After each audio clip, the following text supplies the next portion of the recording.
All right, welcome to Alcohol ASMR. I want you to hear that. Oh, God. Oh, that fucking hurt. Hear this. I'm Listen to this ASMR. Immediately peaks the microphone. I'm gonna try that one more time without actually touching. Oh, my God. Welcome to Alcohol ASMR. Don't listen to him. It sounds like you're pissing.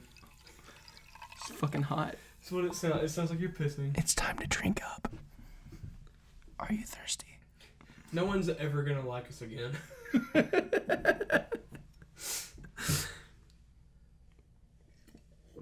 It's pretty good. Anyway, what is this? It's that amber.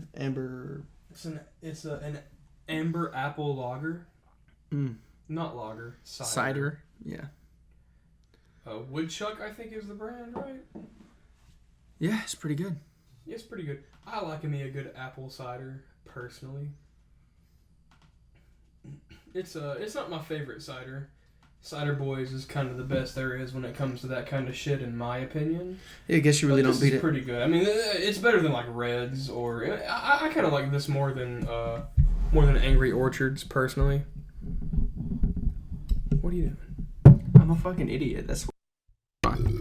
Okay, that's way better. I was wondering why it was picking me up so well. Please edit that out. No, I'm leaving it all in. Don't. I'm wondering why it was working so well on my side, but I couldn't hear yours. It's because I didn't have it to the right fucking setting. Edit that out. Anyway, we are drinking Woodchuck Amber Cider. It's pretty good shit. I'm not editing that out. Please. It's staying in. I like the intro. I like the pouring the beer at the intro. I like that. We're keeping that. I might edit this out. You can keep that in and then edit out the dumb shit that you just pulled. What, where I was fucking with the mic? Yeah. What? You think I'm going to go back and listen to this before I upload it? Oh my God, I fucking hate you. Anyway, first thing I want to talk about is, I'm a big music guy. I like to listen to music. I think I'm definitely not the only person on Earth that likes to listen to music, on account of how I'm pretty sure everybody on Earth likes to listen to music. But I'm the one person on Earth that doesn't like music. Well, that's not the case. So recently, probably in the last 2 weeks, I think. I fucking hate you. Stop making noise. There were keys on the. Leave them there. No. Anyway, in the past few weeks, my favorite non-Wu-Tang rap. What? just leave them there. Anyway, you get so worked up over that, in the past couple weeks, my favorite non-Wu-Tang Clan rap group released a new album. They're Run the Jewels. They released RTJ4. They released it early because of the Black Lives Matter movement, and there's a couple songs in the album that directly relates to the Black Lives Matter movement. And it is an incredible album. Anybody that listens to this, if you like rap and don't listen to RTJ, I definitely recommend going and checking out RTJ4. There's a song called Ooh La La. Ooh La La and Just are my favorite songs off the album, and a lot of albums are just like, yeah, let's like lead them in soft and hit hard later. But the first song in the album is I can't think of the name. I think it's like Yankee something Part 4. I can't remember the name of it.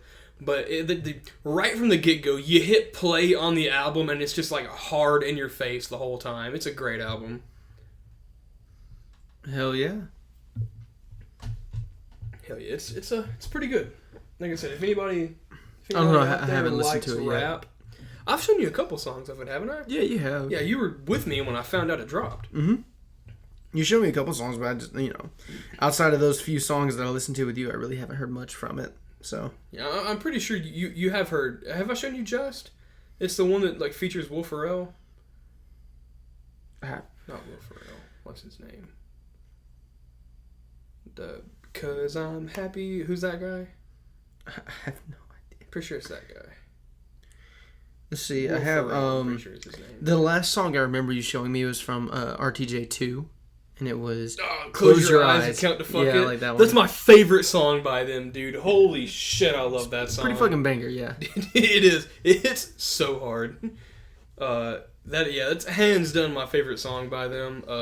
The lyrics in that song, it's not just how they say it, it's what they say. It's so good. It's out of this world. Hell yeah. Yeah.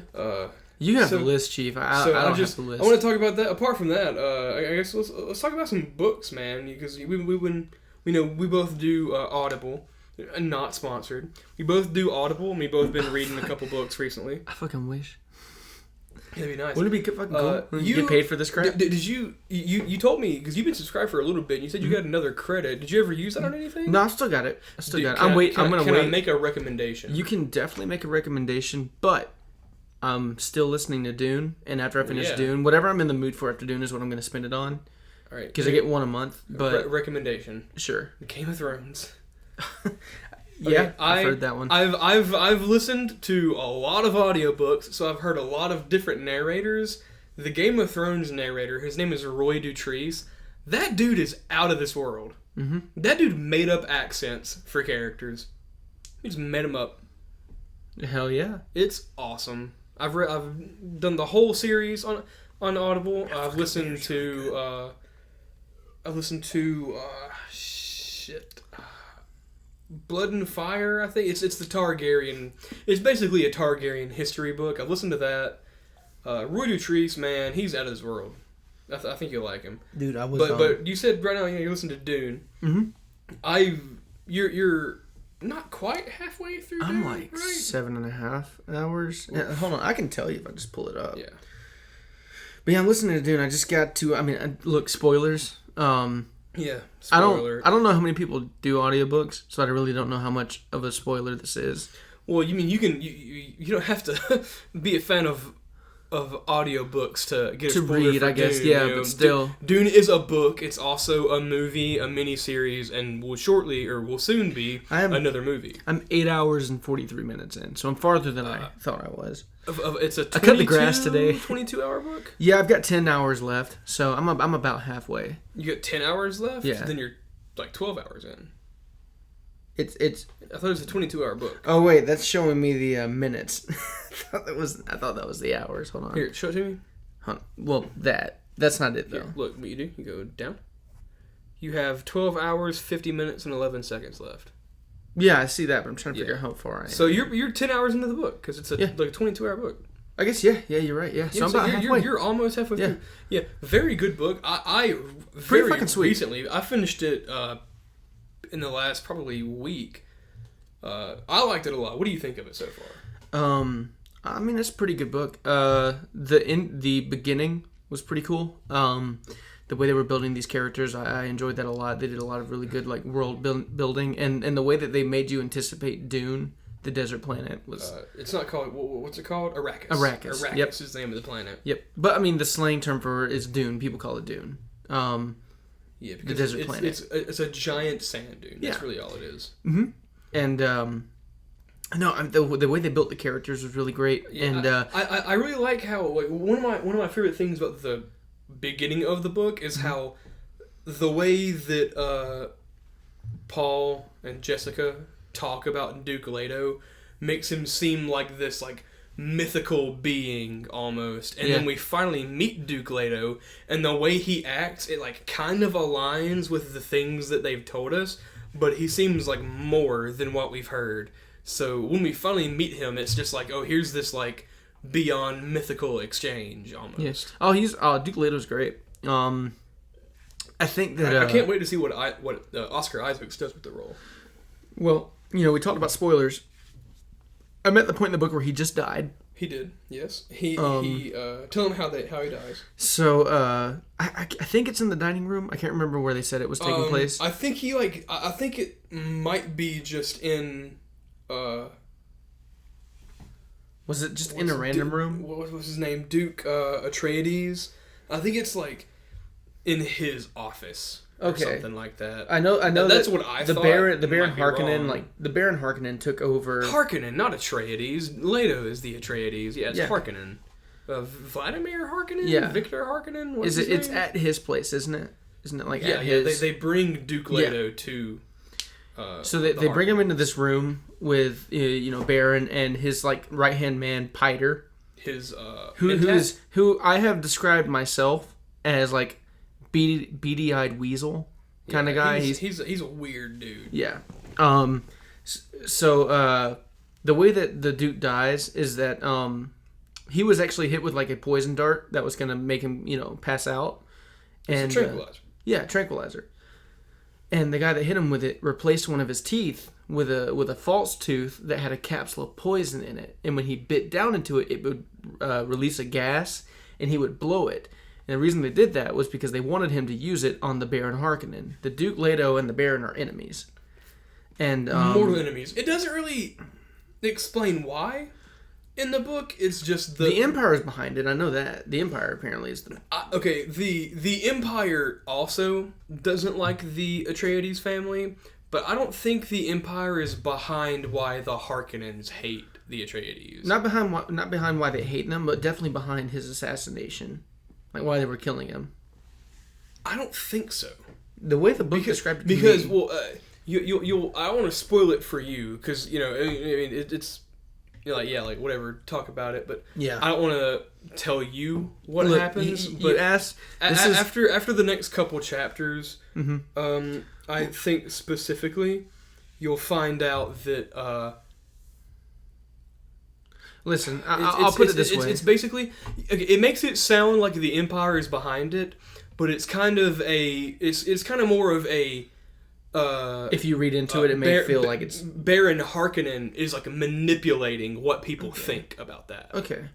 Because I'm sure... You'll see. Okay. Because, this is my perspective from what I've read. Yeah. I've only, like I said, about halfway through the book. I still have a lot left to go through. Yeah. But the pace has really picked up. It starts off kind of fast with what we talked about in another podcast, the Gom Jabbar. Yeah. And then it kind of gets slow for a little bit, introducing all these characters and getting to know them. And then when we won't talk about who the traitor is if anybody wants to not have the entire story spoiled before the movie comes out, if they want to watch the movie or if they plan on reading the book. Yep. But after the betrayal happens... And also, be looking forward. It really picks up the pace. It's like the betrayal happens, and it's just like, doom, doom, doom, doom, doom, like throughout the whole book. Like the whole book is fast. And be looking forward because once I finish the book, he's already finished it. Once I finish it, we're gonna watch the there was a movie. Yeah. There was a movie, and then there was a miniseries. We're gonna watch both of them and then review them on the podcast as well. We're not only going to review them, we're going to do like a compare and contrast between all three of the sources. We're going to compare and contrast the movie, the miniseries, and the book with one another. But I'll finish telling you how he kills himself. How he dies. He kills himself. He definitely kills himself. He bites his tooth where the capsule is, and he tries to get all of them. Yeah. In an attempt to kill Baron Harkonnen. In an attempt to assassinate Baron Harkonnen. He fails in killing Harkonnen, but he does kill his right-hand man and a couple of guards. He does kill Piter. And his guards. A couple guards were in there, I'm pretty sure, with them. I can't wait to see how that scene plays out on the big screen. I wonder if they'll change it up a little bit. I hope they don't, because I thought it was cool. I wanted to call you about it as soon as I got there. In my opinion, it was a very strong political move, despite the fact that it wasn't a political player technically making the move. Because while it was Duke Leto that did the thing, Duke Leto was following what he was told to do, basically. And also, he was paralyzed when he did it, for the most part. Because he was tranquilized. He was drugged, yeah. A very good book. I think you'll like it. Also, dude, when that came out, that was so cool with the. I'm not going to say who the traitor was, but knowing who it was, that was so cool. Yeah. One thing to definitely do. So in the audiobook, this audiobook does things that I've never seen, which is like every audiobook I've ever read has had a narrator. In the Stormlight Archive series, which I love, I've recently caught up. I'm now prepared for the 4th book to release in November. They have 2 narrators because there's female main characters and male main characters, and the chapters that are told from the male point of view is read by a guy, and the chapters were from a female point of view are read by a female. So it's two narrators. Right. But Dune does something completely different. The narrator of the whole book is Simon Vance, who is, in my opinion, an incredible narrator. Oh, he's phenomenal. He's second, in my opinion, from what I've heard, second only to the guy that reads Game of Thrones. Yeah. Because he's out of this world. Simon Vance, awesome. He narrates the whole book, but in some very important scenes, all of the characters are voiced by other people. Other actors that fit those characters better. They bring in people to voice act them. And it's pretty fucking sweet, actually. I thought it was awesome the first time I heard it. I was surprised. Like, whoa, what's going on here? They didn't do that. They did not do that for the Leto assassination scene. They didn't do that. I thought they were going to. I was anticipating it. It's for only certain very important scenes. And like I said, I thought it was awesome. Because I've never heard anything like that. Yeah, so that sounded clean. Yeah, so you're on Dune. I recently finished Dune, and then after I finished Dune, I've been looking for a lot of horror books, because there's a couple reasons why I'm really trying to dive into horror literature right now. I've read a couple of Stephen King books, and right now the book that I'm actually reading right now is The Talisman, which was co-written by Stephen King and Peter. I think it's Straub, Straub. I'm not sure if Straub. I'm not exactly sure how to pronounce it, but it was co-written by those two authors. And I am I think it's a 28-hour book, and I have 11 hours left, so I'm getting there. It's very good, but basically what I did is I took to Reddit. Because, you know, I use Reddit. And I found a thread on our fantasy that talked about, like, basically it was this dude asking for recommendations for horror books that take place in fantasy worlds. So, you know, not like It, which is a horror book that takes place in our world in the 50s and the 80s. I want horror stories that take place in other worlds. Frankly, I want it for inspiration for our D&D campaign. There's a good solid 40% of my D&D campaign that I have planned out that I want to scare the hell out of you guys. So I'm looking for inspiration.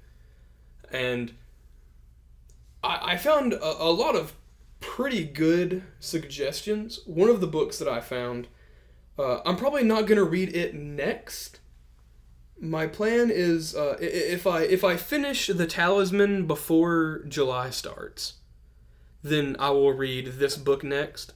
But if not, I'm with my July credit, I'm going to get another book, which I plan to read next. But the book that I've currently bought is called The Aching God.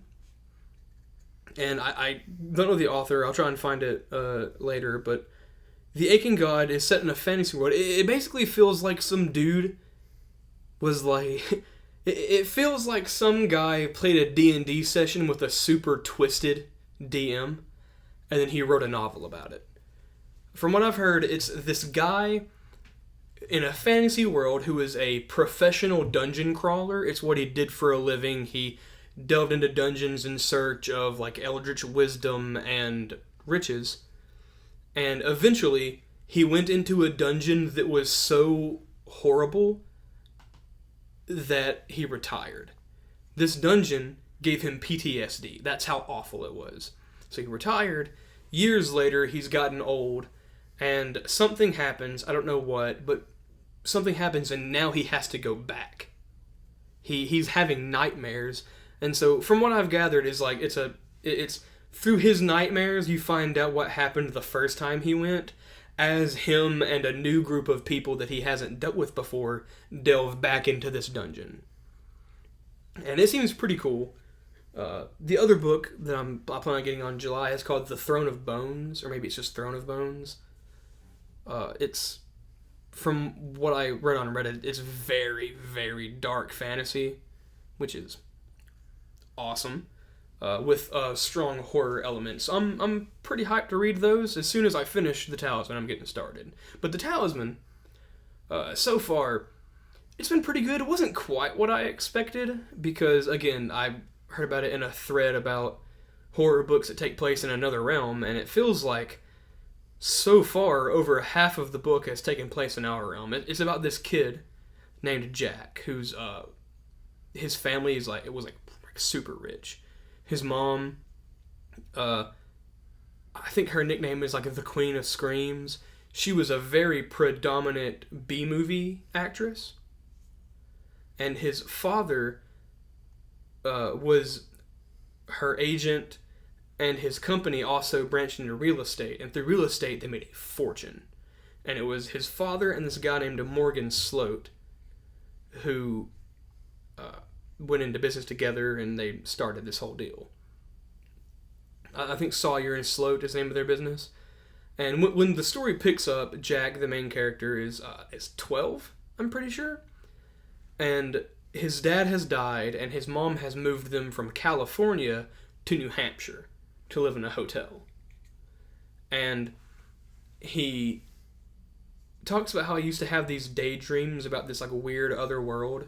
And then he meets this guy named Speedy. Speedy is an elderly black man who's a custodian at the hotel. And Speedy tells him about... Speedy like confirms that these daydreams that he's had are actually another world. And confirms that his uncle Morgan, who is Sloat, and his dad frequently visited this world. And he's like, also, I visit this world all the time. And he pretty much tells Jack that he knows his situation. Like, your mom's dying. Because his mom, I'm pretty sure, has lung cancer. He's like, she's dying, but you can go to the other world, the territories, and you can do something to save her. And so his adventure is basically he has to travel from New Hampshire back to California on his own so he can get something to save his mom. And he has spent a lot less time in the territories that I personally would like. Maybe in the next 11 hours he'll spend a good bit of time there. But my favorite part of the book so far is he meets this guy named Wolf on one of his visits to the territories. And while they're there, something happens, and Wolf is like drowning in a river. And he can't like swim and save Wolf, so what he does is he grabs Wolf's hand and he brings Wolf back to our world. Well, Wolf, if you can't guess by his name, is a werewolf. In the territories, werewolves aren't people who've been cursed with lycanthropy. They're a race of people who 3 days out of the month they're werewolves. And he brings them back, and they travel for a while, and then it's about full moon time, so Jack like locks himself in. And my two favorite parts of the book had to do with Wolf. My second favorite were the parts where like the moon turned Wolf into a werewolf, and it pretty descriptively describes him hunting and ripping things to shreds to eat them. And I read it and I was just like, damn, damn. And then later on, Wolf and Jack end up in it's a bullshit fake boarding school for this preacher who wants to, he like televises his sermon? Yeah, his sermons. And he has all these wayward boys that he forces to be his congregation for these recordings, basically. And they treat them awfully. They beat them. They put them in straitjackets sometimes. There's this thing they call the box, which is a super small box. And they put Wolf in it. And they're like torturing Jack. And Wolf, under all this stress, turns into a werewolf. And just busts out of the box and wreaks havoc through this place. And it's descriptive. Like, the guys that are beating Jack, he, like, shows up and, like, rips this one dude's arm clean off. He, earlier on, while they were there, he like, breaks one of his hands. He hits him with it. Stop hitting yourself. he like, rips it off. And, like, Jack talks about how he sees, like, the, like, pure white bone jutting out of his shoulder and just like turns and like throws up. That's that scene. The scene where he's just like, dude, it's pretty graphic. Wait, so the guy that throws up is the same guy that has his bone sticking out of his shoulder? No, Jack, the main character who sees Wolf rip this dude's arm off and gotcha. just pukes. Dude. It's pretty graphic. It's bones aren't fucking even, like, awesome, dude. Bones aren't even like white. They're more like a like a yellowish white. I guess, yeah. I was gonna say like khaki almost. You know, no, they're a little whiter than khaki. A little bit, but they still have that like that tinge to them. They're like white with like a yellowish tinge. Sure, I guess. Which yeah, is like, why, fun fact. Well, I don't know if this is a fact. This is what I've heard. People who like constantly whiten their teeth, I've heard that actually weakens them because teeth are bones, and pure white isn't the natural color of bone. Mm-hmm. But yeah, but it's a good book so far. I've enjoyed it. In other book news, apart from like fantasy and sci-fi, we, as I mentioned earlier, we played D&D. Mm-hmm. Well, Wizards of the Coast is making a D&D cookbook. Mm-hmm. Yeah, we both love to cook, so I can't wait for that. I throw down in the kitchen, dude. I make all kinds of food, dude. Yeah, I can't wait. I think it's gonna be awesome. So one of my favorite things to make in the kitchen is the damn stuffed bell pepper. I do those. Oh, dude, those are so good. Dude, look, anytime there's like an event going on or something, which, I mean, coronavirus, there hasn't been that many events. Yeah, right. But before that, I still make them from time to time, but they're definitely more of one of my, like, event kind of dishes that I make. Mm-hmm. Those and, like, stuffed mushrooms. Because, dude, when you're at somewhere like a cookout or something, like, I've been to a lot of, like, picnics, with, like, either, like, coworkers or, like, people in the same fraternity or just friends. And there's always people that bring like pizza rolls and shit, which is cool. But I like to go the extra mile. Like they'll bring like chips or pizza rolls. Imagine it's like hey, potluck guys. All right, I'll bring Tostinos pepperoni pizza rolls. What the fuck? They just bring a bunch of like fucking store bought shit. I just think it's something. I think it's something really special. Yeah, like if I don't have time to cook something, what I'll do is I'll bring my homemade Hawaiian rolls. Oh. Which my homemade Hawaiian rolls is I go to the store and I buy a couple rolls of Hawaiian rolls and then I bring them to the party. Oh my god.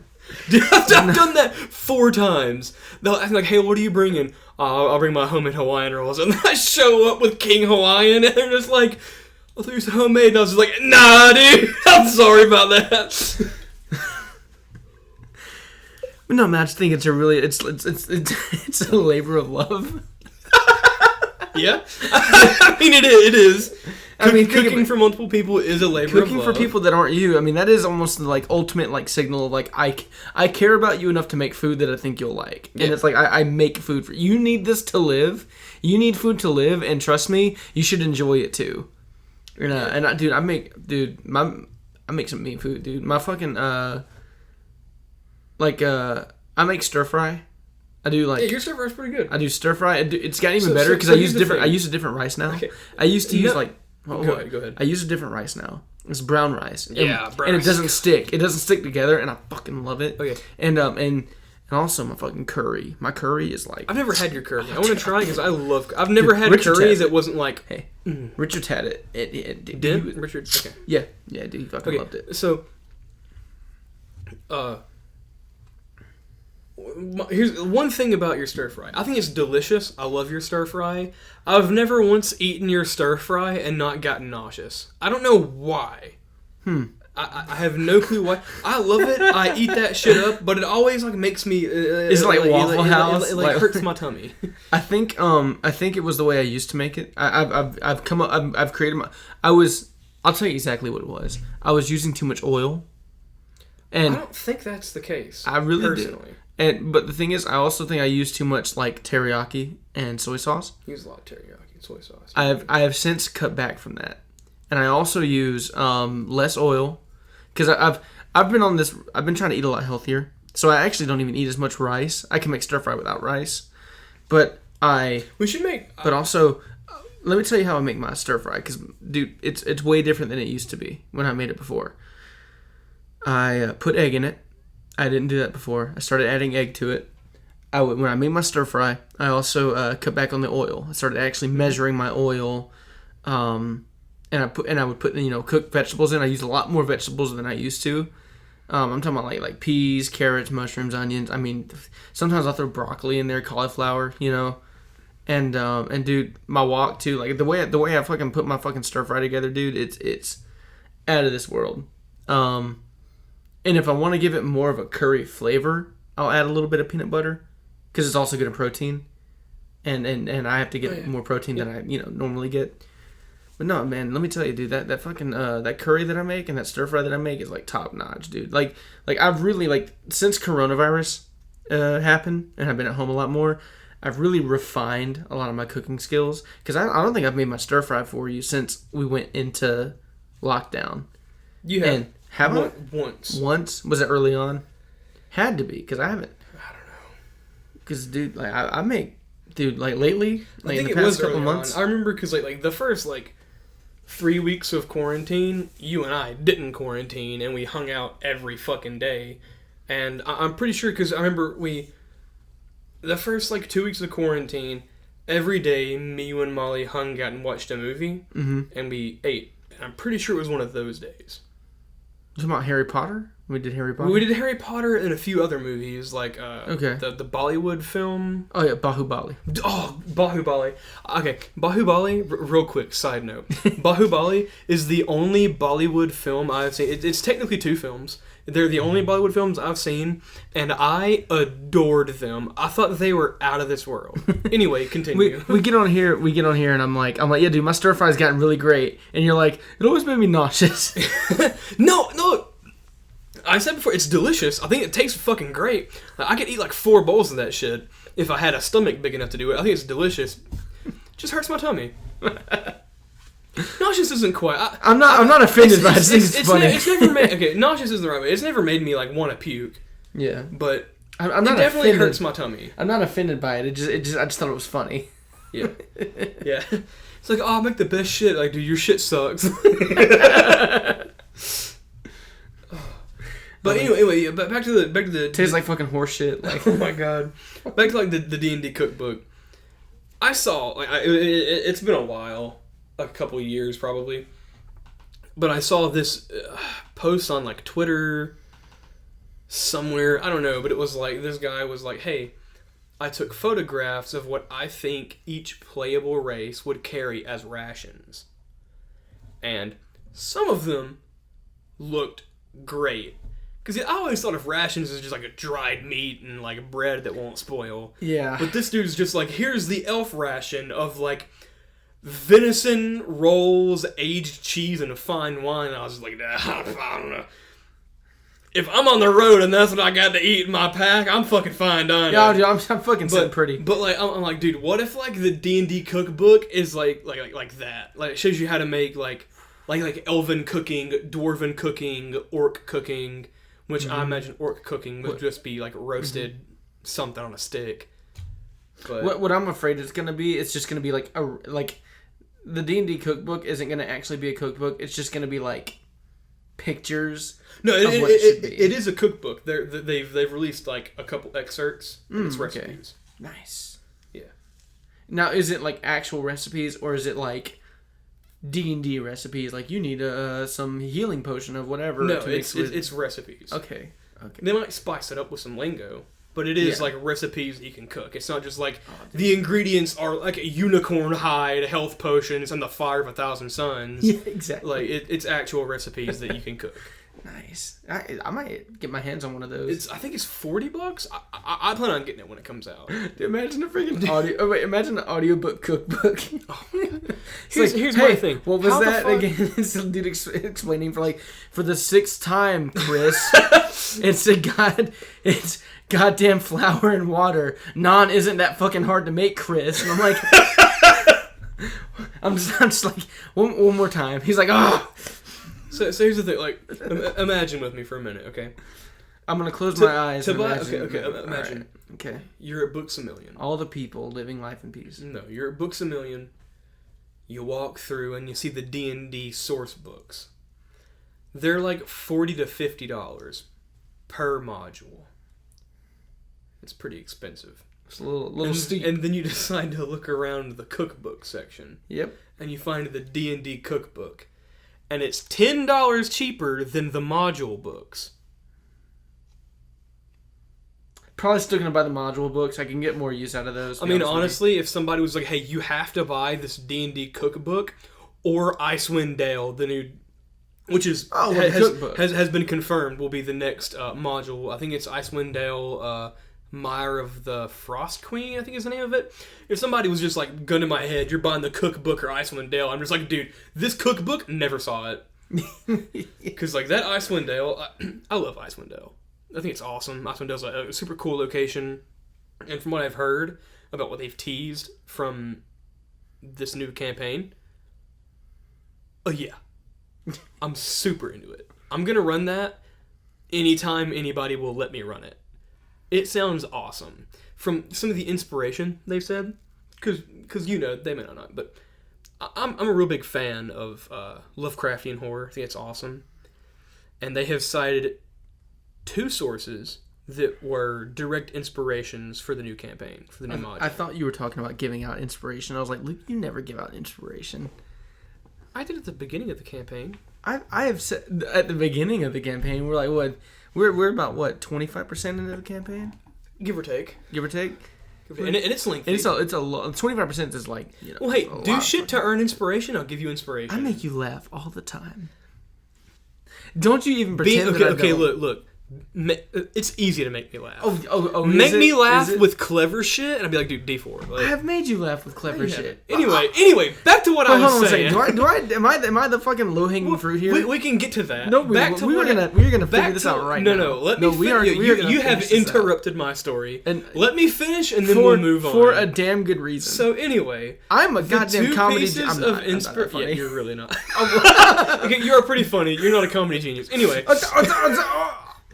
I think it depends on the situation and how many drinks I've had. Anyway, I get more laughs than some people I know. 2 of the inspiration. Yeah, I've definitely met unfunnier people. My mom thinks I'm funny.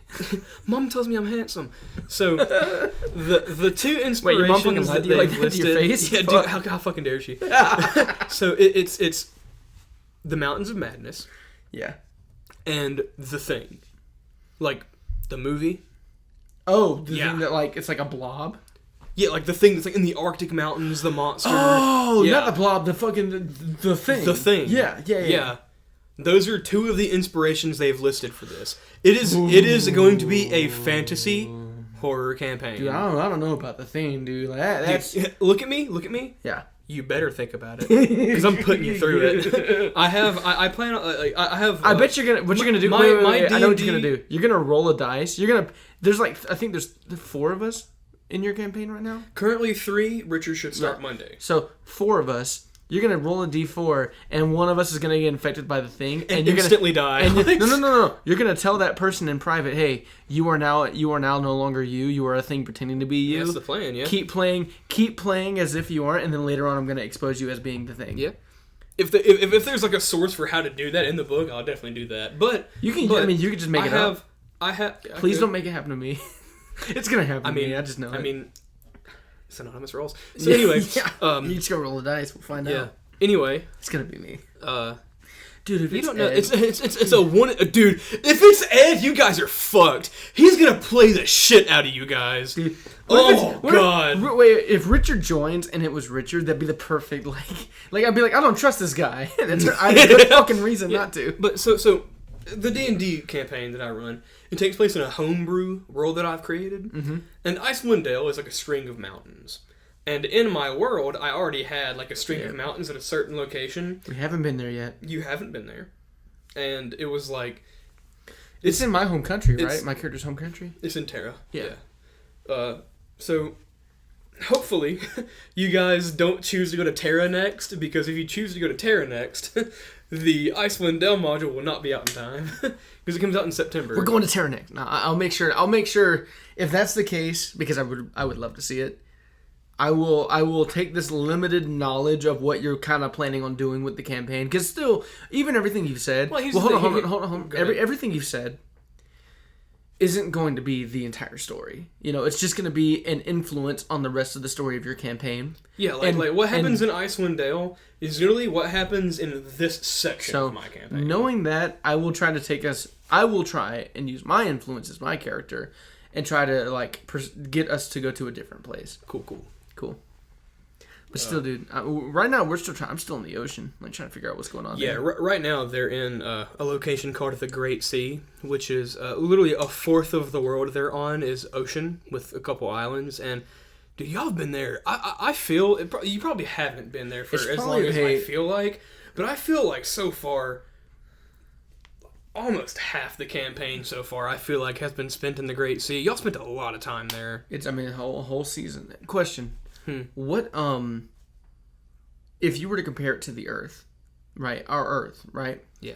How much because it's flat like our Earth. Well, oh my god. Because Earth, like if you we have a lot more water on Earth than we do have land. Yeah. Is it like that? Because you said only a fourth of it, and I feel like it'd be more than that. I'm not saying that a fourth of the land, a fourth of the world is water. That's not what I'm saying. It's just there's like a whole chunk of the Earth that's just a huge sea. Gotcha. Every other land has water and ponds and rivers and lakes, but this is like the ocean. Got you. This is kind of your only ocean. If the Atlantic Ocean didn't exist and it was just Pangea and the rest of it was the Pacific Ocean, like that, kinda, yeah. Imagine if Pangea was a circle with a giant wedge cut out. That's an ocean. Okay. Because remember, there is an edge.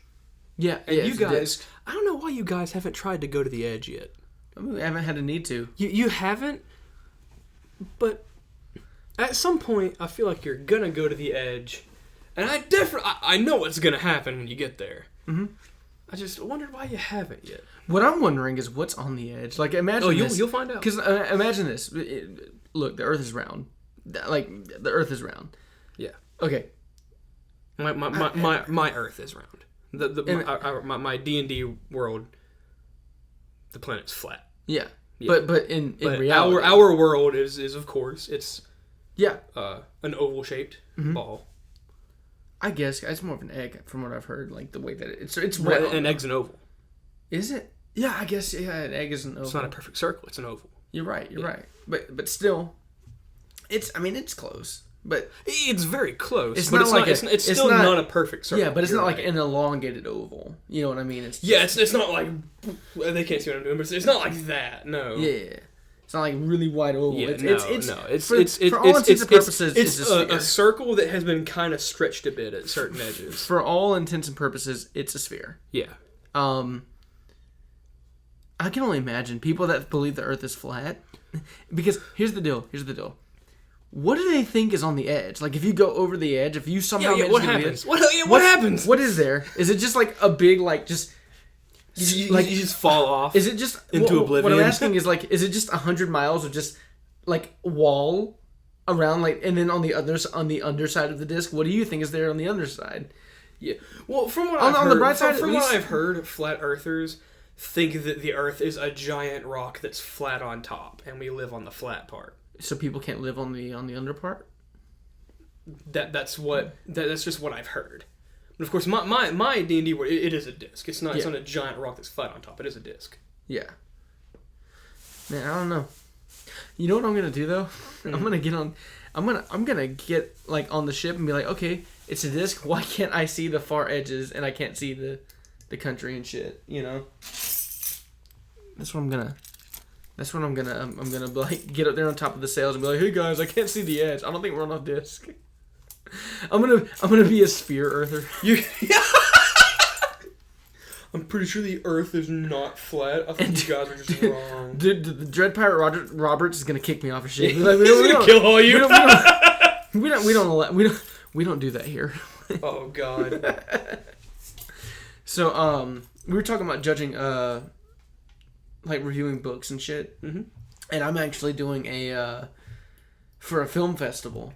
I'm actually one of the reviewers for festival. And you've mentioned that I've got in a previous podcast, but I think it was one of the ones that we didn't air because we were still getting our bearings. You're trying to figure out how we want to do this, the format. Back to the ASMR. Yeah, for real. Hey, do that shit close. Ping. Clunk, clunk, clunk. Man, please don't set that down. I saw you going for it, and I was like, yo, Chief, I need you to not do that. You want one more? Yeah, dude, I'll take another one. There you go. I need my... Oh, I fucking hate you so much. So, I try to be as quiet as I can about this, and he's just like, right next to the fucking microphone. I'm gonna drop a glass bottle on the floor and just watch it go ding, ding, ding, ding. Yeah, ting, ting, ting, ting, ting. But anyway, I've got July 1st. I gotta have all my reviews in, and I've still got a handful to do.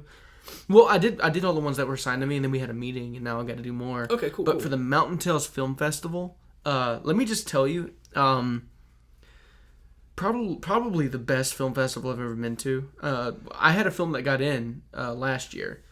And, I've only ever been to the local one that we have. I submitted this year, and then they asked me to be a judge, and so I guess I kind of rescinded my submission. Because, look, what I submitted this year was just kind of I'm going to submit something because I would love to be a part of it again. And then they asked me to be a judge, and I was like, yo, I will take that over my 1 minute, mini short any day of the week. Hold on. Ugh.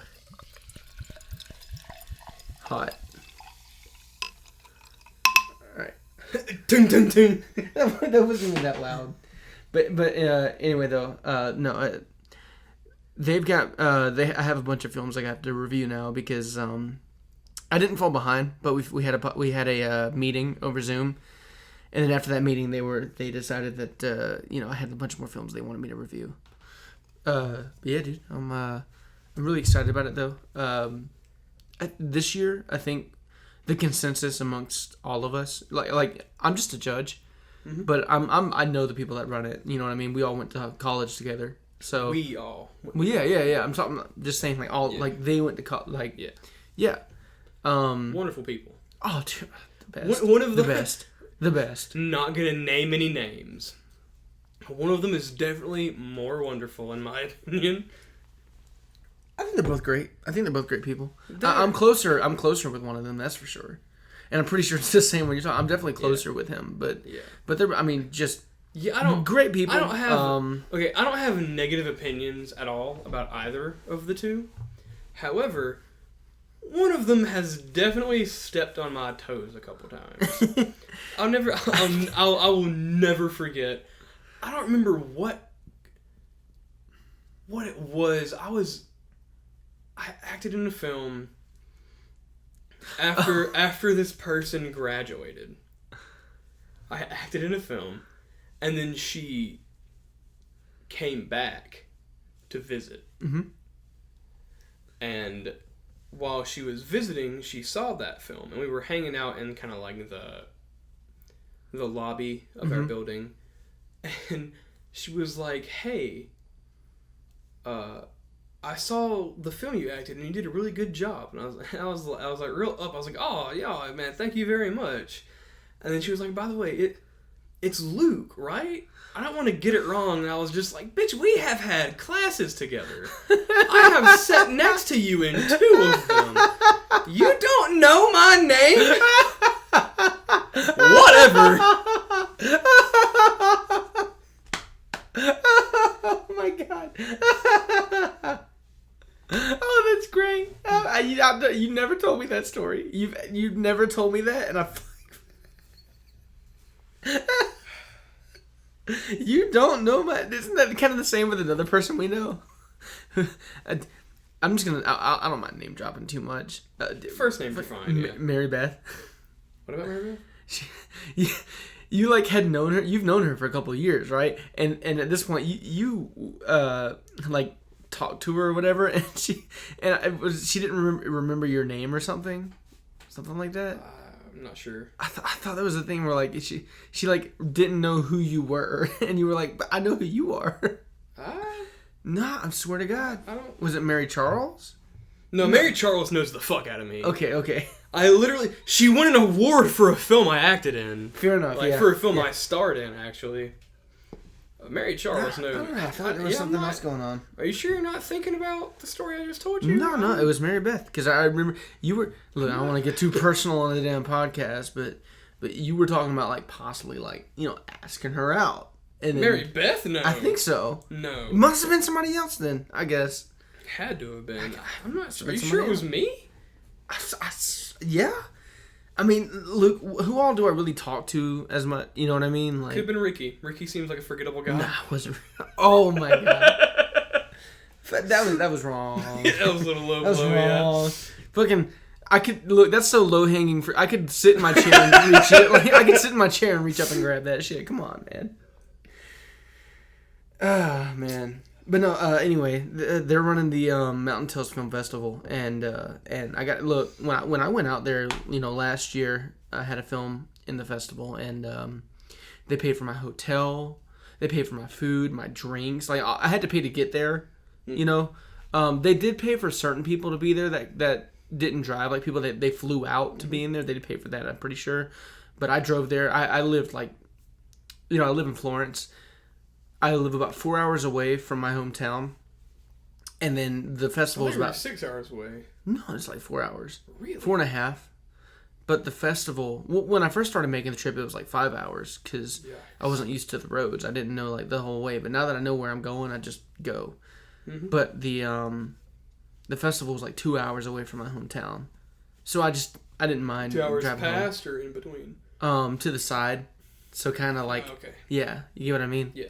Enterprise, so technically south, you know, from where I grew up. Yeah. So that is kind of past, but it's like way over to the other side. Gotcha. So it's not like, yeah. If I were to go straight there from here, I would never touch my hometown. Mm-hmm. But I didn't mind. I got to visit home and then got to go to the festival. And I had some people come and watch it with me and everything, and it was a really nice festival. I have the T-shirt, like it was. And they had more than just the films. The whole festival was right before another festival that was going on at the same time, the next day. Was there right before at the same time? Right before, and it was the next day. So the film festival was on Saturday, and then on Sunday there was another festival going on, and I don't remember the name of it, but it's in Enterprise, Alabama. If you want to look it up, like I'm sure at a town that small, they only have like one festival a year. It was during the summer, or right before summer. But my hometown is a little fucking stain, and we have a festival a year. But fun fact, my hometown is where 911 started. We were the first 911 call. Oh, dude, that's awesome. Yeah. Hell yeah. We were the first 911 call, and every summer we have the 911 festival. It's a bullshit little stain, I'm telling you. It's like every year in Far Cry 5. It's like the Testy Festival or whatever. That's all they got. But for real though, man.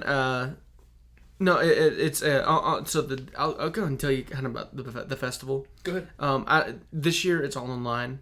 You know, we kind of all convened. And we decided, you know, because of coronavirus, we're going to make it all online. Hopefully by next year, we'll be able to things will get back to normal. Hopefully if they find a vaccine, if they make a vaccine. Well, I heard recently, you know, I didn't do too much research on it, but I know recently they developed a new steroid that supposedly helps a good deal, but, you know, a steroid that helps isn't a vaccine. Yeah. You know, it's not a cure, it's just a good step to take. That's the medical version of wearing a mask. You know what I mean? It can help, but it's not a complete solution. But hopefully by next year there'll be another solution. But the festival, the Mountain Tales Film Festival, which I'll leave a link to the website in the description. So the way that it worked is I got there on Friday, and I booked into my hotel room, and no. Sorry, I got there on Saturday and booked into my hotel room. It's the first thing I did. I did that at like noon. And then I drove over to the festival, which was right down the street. It's a small town, which the bar there was really cool. The town itself is actually kind of a nice place. I've been there before for a music festival that was going on. Oh, cool. Bama Jam used to do that there. Oh, I know Bama Jam, yeah. Mm-hmm. I went to one of those with my dad, who was my dad's like my lifelong concert buddy. He and I go to like so many shows together. We always have a good time. I think of all the people I've been to concerts, I think Jason's the guy that I've been to the most. My dad is like one of the most fun people to go to concerts with. Oh, dude, he's your dad's chill. Awesome. Oh, my dad's so chill. I love my dad.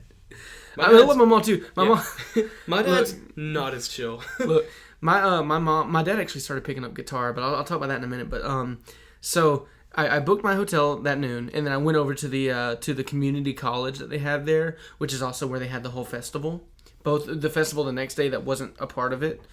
And so I got there. They had live music. They had Dope. They had like 3 different groups. They had 2 different stages for 2 different musical groups at the same time throughout the day. So 2 different, you know what I mean? Like it was yeah. They had tables, like art tables, where you can like go and like you're like making stuff, and they like have like people who like are professional artists like teaching people like drawing stuff. Mm-hmm. They had, I mean, it was like a convention. They had panels. Jason Pangilinan was on one of them. He was there. Really? Oh yeah, he was there. Awesome. And that was dope as hell. I mean, dude, it's the whole thing. A lot of good friends of mine were there. And then the festival, the viewing was outside. Nice. It was on like the lawn, and they had like chairs set up. And awesome. Dude, what they're doing with the Mountain Tales Festival, it's phenomenal. They had 23 films. If I remember correctly, it was 23 films got accepted to the festival. Awesome. And I'll finish laying out how they show the films. They got this big blow up white screen. So it was a big blow up like stuffed thing or whatever with, you know what I'm talking about, filled with air, kind of like a bounce house almost. Yeah. Just not a bounce house.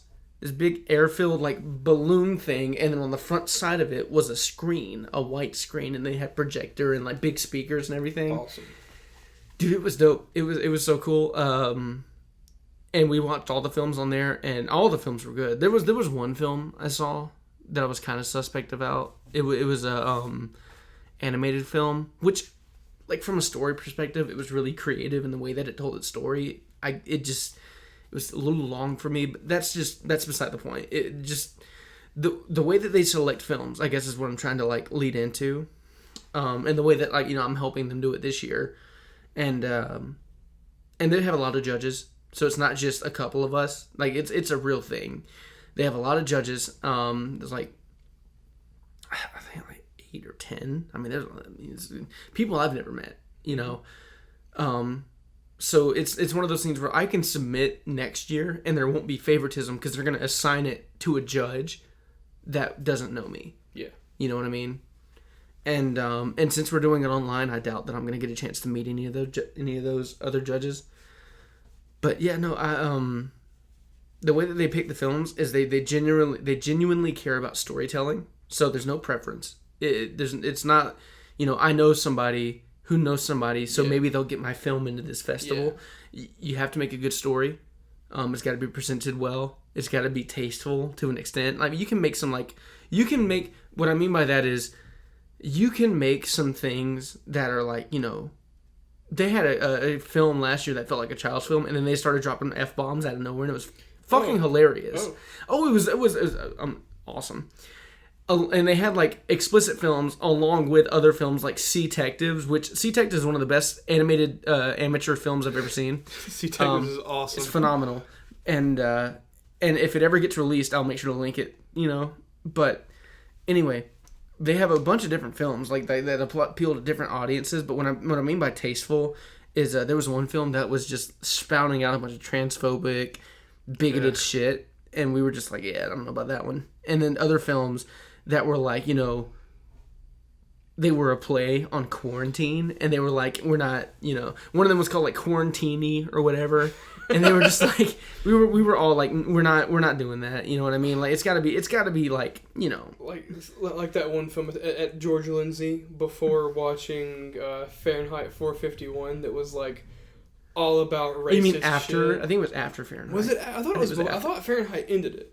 No. Fahrenheit did end it. It was 3 films. Fahrenheit was the third because immediately after they did the Q&A and he went up and talked about it. You're right. I don't remember what the first one was. It was one film, and then it was that one, and then it was Fahrenheit. Mm-hmm. No, I remember now, yeah. We should put a link to Fahrenheit 451. Listen, do you want to judge that one? It's next podcast, we'll review it. Okay. And we'll be brutally honest. Write that shit down. Next podcast, we're going to review it. We're going to link it, too. Yeah. It's something. Out of this world. It's a 30... I think it's about 30 minutes. Minutes. I mean, it's 30 minutes. It's a 30 minute short film. It's a 30-minute short film adaptation of Fahrenheit 451, and that's where we're going to leave it on this podcast. Yeah, we won't pick talk that about one it next anymore. time. We'll stop there. Right. So anyway, no judging. It's been a real pleasure though. I've judged.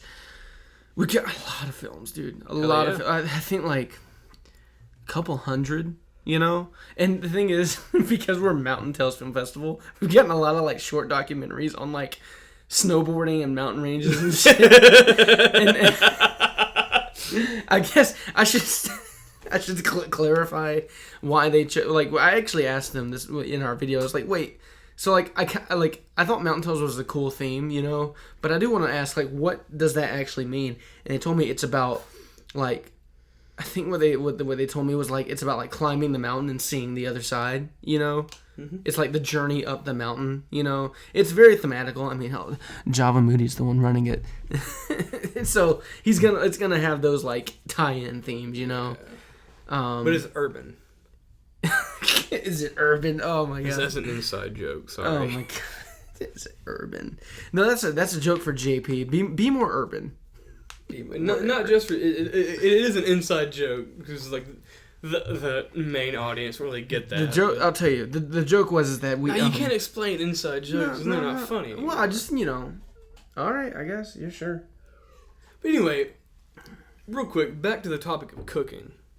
Oh yeah, right? Is that where we were? Yeah, that's what we were talking about before we got pretty off track. So it's a good festival, man. Seriously though, check it out. Mountain Tales. Mountain Tales Film Festival presented. We will definitely link to the website. Presented by 321 Productions. 321 Productions. Yep, okay. That's the production company. Mm-hmm. They do commercials. They do all kinds of good stuff. Not endorsed by them, but you know. Yeah, we're not sponsored. There's just people that we know and love. Yep. 321 Productions. If you have a commercial or any kind of corporate video that you need to be made. I don't know if they do wedding videos. I don't think they do that. But I mean, I know. But you know what? If you're curious, we will later. But... Well, if you're curious, we will link the website. Yeah. And you can take a look for yourself. But they do a lot of good content and good products. I can personally vouch as a film student and a filmmaker. I can personally vouch for the skill level in front of and behind the camera, so definitely check out that website. Yeah, so back to cooking. I spent the weekend at my cousin's house. I won't give his full name, but his first name is Casey. I spent the weekend at his house. He lives about a 4-hour drive from where I currently live. I met up with my family, and then we all went together. And we went there Friday around lunchtime. Saturday we came home. I got home about 11 o'clock. He lives on a farm, and so every vegetable that we ate over the course of our stay, they grew, picked, and cooked. Sorry, what was that? That was on my fucking Reddit. Oh my god! this dude. Dude, at least it wasn't a porn video. No. The app doesn't have a volume for that. Anyway, some do. I don't know. I wouldn't know. But the video that was on my Reddit, just so you know, it was like this dude was like attacking this guy in court because he like did bad things to his family. The dude that like molested his children, his daughters. I wasn't gonna go that explicit, but yeah, and he attacked him. I saw that earlier. Yeah. Public freakout. Mm-hmm. Yeah. I love public freakout, dude. They're awesome. Do you watch fight porn? What? Dude, subscribe to fight porn. It's awesome. Oh my god. It's literally just a subreddit about fights. But anyway. Oh, okay. So it's not actual porn. No, it's fights. Okay. That's just what it's called. Oh well, hell, I might do that. I do Knockout. You know. Yeah, it's a good one. But anyway, so got to Casey's house. We spent like an hour and a half shucking corn. What are you laughing at? And then the first night we were there, we had corn, green beans, fried potatoes, and pork chops. And I kid you not, these pork chops and these green beans, I've never had better. You don't really like pork chop, do you? I don't. I'm not a big pork chop guy. Recently, I went to Texas de Brazil, which is a Brazilian steakhouse where they just walk around and shave meat off onto your plate. And while we were there, I tried their pork chops, and I was just like, man, I just don't like it. Listen, I just don't like it. I should specify for everybody. I am a vegetarian. I was vegan for a while, but I've been vegetarian. I mean, just for years, I haven't eaten meat. I'll just put like 5 years at this point. It's gotta be 5, dude. It's been a while. Dude, I've been at UNA for 5 years, and when we met, you were a carnivore. Was it a year after we met? That maybe 4. I mean, it's been longer than 3. I know it's been. Either way, I've been haven't eaten meat in a long ass time. I can appreciate some good. I can appreciate good shit. And let me tell you, Texas de Brazil's got some good fucking meat. The fucking leg of lamb is delicious. Real quick, side note, while we were there, the first guy that came up to us had Brazilian sausage, and in my head, I was just like, oh yeah, they're gonna give us the cheap meats at first, and then as we go, they're gonna get more expensive, so that we're full when it gets to the expensive shit. And then 20 seconds later, a guy walks up and he goes, filet mignon, and I was like, all right, I'll be quiet. Yeah, not my fight. Great stuff. A leg of lamb. I've never had lamb before eating in Texas de Brazil. Leg of lamb is probably the best piece of meat I've ever eaten in my life. I was telling you, dude. I was telling you before you went. My dad and brother didn't like it. Fuck them. Listen, dude, I was sitting there. I was like, yeah, give me that shit. And then 5 minutes later, they were like a leg of lamb, and everybody on the table was just like, no. And I was like, yeah, you're right here, dog, right here. Listen, I told you before you went. I said, listen, make sure you save room, because if you don't see it coming up to you, you can request it. You can. Yeah. Not only can you request certain meats, but you can request other meats to be cooked longer for you. And so I because everything's medium rare. For those that don't like medium rare, you can request certain meats to be cooked longer. I mean, that's a good policy. Medium rare is always kind of good, middle. Yeah, I like medium rare. That's the way I prefer it. Yeah, same. But either way, I think you can still get even more rare. Actually, they'll can't really. I think didn't so. know that. But either way though, meat. I know when I went, which was years ago with one of my ex-girlfriends, we were with her family and her dad got rare. But either way though, before Luke went, I was like, yo, dude, because I was like, the leg of lamb. Look, I don't eat meat. I have personal problems with eating meat, but I don't think less of anybody else who does eat meat. And I was telling Luke, I was like, look, if you're gonna go, that leg of lamb is what's up. Dude, yeah, it was probably the best piece of meat I've ever eaten. I thought the leg of lamb was out of this world. It just melts. I mean, it's so good. God. So they come up and they shave filet it off. mignon. They come up and shave it off on your plate. Yeah, the filet mignon, dude. I could have cut that shit with a spoon. It was so tender. Oh my god. But anyway, put that shit in a fucking milkshake. Back to when I was. Oh my god. Back to when I was at Casey's. Cut that shit with the plastic spork. Oh god. Our second day there, we went there in the morning, and he cooked us breakfast. Hell bacon. Mm-hmm. You know, when you usually cook bacon, you take the strip, you put it on whenever you're cooking it on, then you take it off, right? I've actually never cooked bacon, and I've had a shit ton of it. He seasoned his bacon. I've never eaten seasoned bacon before. Is that a thing? Oh my god, it was so good. I've never heard of seasoned bacon. Yeah, I've never seen. You don't think about it. You don't think about it because bacon's just so. You can just do that. You just he seasoned it while cooking it, dude. It was out of this world. Oh man, we had that. We had sausage. Sausage was pretty good. Not the best sausage I've ever had, but it was pretty good sausage. And we had his family. They made honey butter biscuits. Look, one of these days, not biscuits that had honey butter in the middle, but honey butter biscuits. Listen, one of these days. Yeah, that honey butter is that kind of like. Have you ever had Church's biscuits?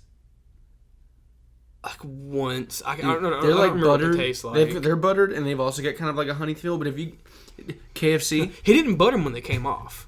They were already buttered going in. Yeah, they were honey buttered going in. Dude, oh god, dude, they were so good. Dude, I remember KFC biscuits back in the day. My family and I used to fucking throw down some KFC. Oh, dude, but before get the big bucket, you know what I mean? I can't eat chicken anymore. But before I get to where I couldn't eat chicken once a week, I was just let me tell you, KFC's where to fucking go. Let me tell you, man. And you know this, right? Growing up poor as dirt. You know, sucks. I grew up. Listen. I grew up. Look, I grew up back and forth. We were never upper middle class, but we would often I've been middle class. I've been lower class. We would fall between the mid to upper lower class and the lower middle class. That's kind of where we depends on the year It depends on the jobs. My mom has had the same job since I was a kid that I can remember. My dad, not so much. Not that he's been like, bumming or anything, but it's just like he's had a job and then he found a better job and then he, maybe that job, something happened there, so he had to find another job. But he's had good, good work. And this is not like a rag on my parents at all. This is just, honestly, you can't rag on somebody with the economic system that, you know what I mean? Yeah. It's less the person and more the system that we live in. But either way, I grew up in that area between, mid to upper, lower class. You fluctuated. Yeah, a little bit. Dude, there were times where it was so fucking tough. I mean, we were eating, like, stale bread with... cheap syrup and peanut butter, and that cheap syrup, cheap peanut butter on stale bread, and that's what we ate. You know what I mean? You only get one piece of bread. You gotta fold it in half to make a sandwich. You only got one piece. Mm-hmm. It's the end piece. Yep. Oh, yep. God, yeah. We've had that. We've been the fucking So I mean, sometimes we didn't have food. There were times we didn't have heat in the winter and AC during the summer. Mm-hmm. During the summer we keep our windows up. During the winter, because we did have the bug blinds in the winter, in our windows, but we'd keep the windows rolled up. Yeah. And then during the winter, we'd all get to sleep in the same bed. You know what I mean? It's just the way it was. I'm not hating on it or anything. If anything, it made grew a better sense of family. But I guess where I'm going with this is that like we were talking about KFC. Well, what I'm going with this is that like the big treat for us was every now and again we'd get like a big old bucket of KFC. And KFC chicken, couple biscuits, some sides. Potatoes and gravy. We had potatoes and gravy and maybe mac and cheese. And maybe some mac and cheese. And dude, on them biscuits though, my sisters and my mom would always do butter and jelly. They put butter on one half and jelly on the other. I've never done that to a KFC. You know what my dad and I used to do? They came with honey packets. And you'd take the biscuit. Hey, let me tell you, I haven't done it in years. Next time I go to Cracker Barrel, I'm going to see if they got honey. But dude, let me tell you. Usually when they bring out jelly, they bring out a couple packets of honey. But last time we went, they didn't. I've never seen them do that. I've seen it before, not like every time they do it. But I have seen honey before. But I would take 3, the biscuit, 4, or 5 times. I wouldn't cut the biscuit open. I would just take the biscuit, honey, bite, honey, bite, honey, fuck bite. cutting it open. What you do is you get a big pile of it, and then you just mop it up. You do that? Yeah, I do, yeah. I always just took one like honey packet, and I would just squirt, eat. I don't do that. I just put it down. I just dip that shit. Well, shit. I never thought about that. It is great. So anyway, after eating the honey butter bit for breakfast, all that shit, about 5 o'clock, 6 o'clock, we had dinner. Mm-hmm. Our dinner was a shrimp bowl. We had shrimp, crab legs boiled with corn, sausage, and potatoes also. Ugh. And they fried hush puppies. The hush puppies, which you've been to my family for certain fish fries, and you've had the kind of hush puppies that my family makes. Hush puppies, dude. Best hush puppies I've ever had. Yeah, I can definitely say that. Yeah, they had that. Oh, man, they were. But we also the only homemade hush puppies I've ever had. I've never had homemade. I've never had them. I worked at the galley for years. We made our hush puppies. You didn't just pull out frozen hush puppies. No, we made the mix, and I dipped that shit into the fryer. Nice. Yeah, I made all those from scratch. But anyway, we also fried frog legs. If I could go back in time and take a trip to Haley, I didn't know you before college. Because you didn't work there during college. You worked there before college. I did for a little bit. I worked there until I moved to Florence. I don't think I knew you. And the first year that I lived in Florence, I still worked there. I don't think I knew you at that time, though. Yeah, we were playing. That was when the first D&D campaign of mine you played in. Yeah. I still worked there. Okay.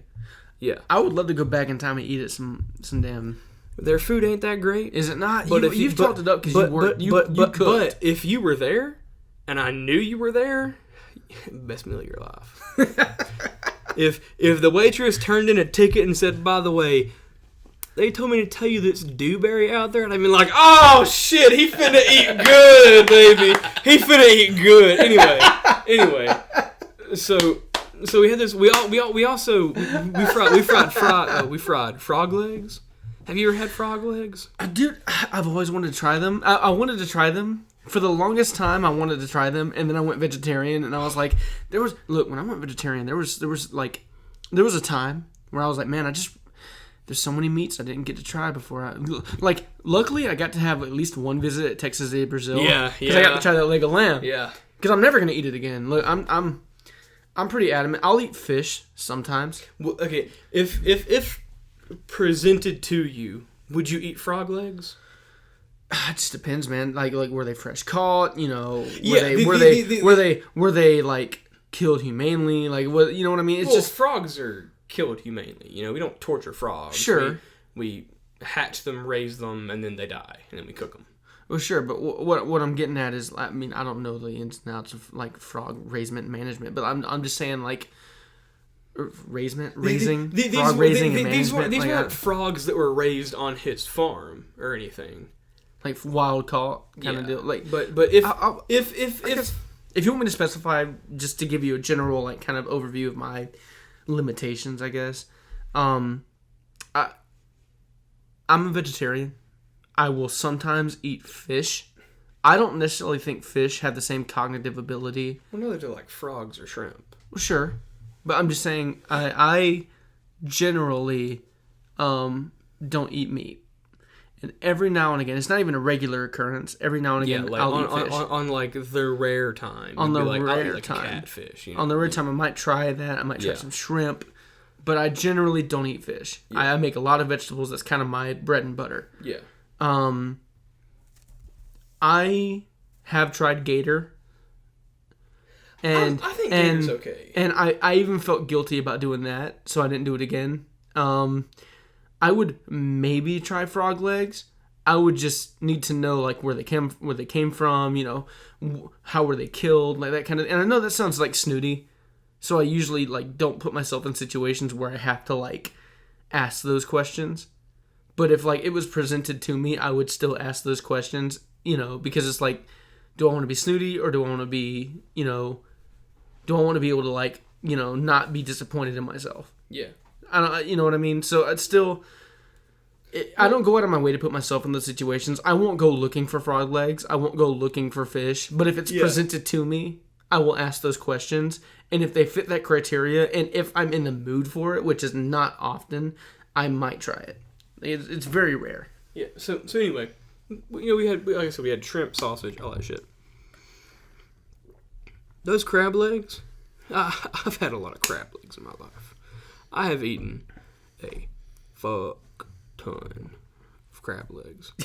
Those were the best. Those are the best crab legs I've ever had. Were they buttered? I actually didn't dip any of mine in butter. Ooh. We had butter. Dude, at one point, you know what a crab cluster is? Mm-mm. It's like the knuckle with the legs and one claw connected to it. Don't know, man. Okay, Sorry. Well, that's usually how crab legs come. Okay. And I grabbed one cluster and I was working on it. And I had one leg and a claw left.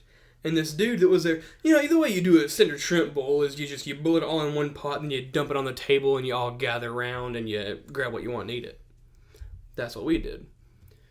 And on my first cluster, I had one leg, the big leg, and a claw left. And this guy went to grab it. And I said, hey now, I don't know what you think you're doing. He's like, well, it's on the table. And I was like, yeah, it's on the table in front of me. So grab a different one. Ooh. Who did that? I don't know his name. It was it's a guy you don't even know. Didn't even know him. You're like, hey man, was it like right in front of you on your plate or something? We didn't have plates, but like I grabbed it. We just had a tarp. Yeah. And it was sitting in front of me. But you grabbed it, and he went to grab it for the claw, and I grabbed it. I was like, no.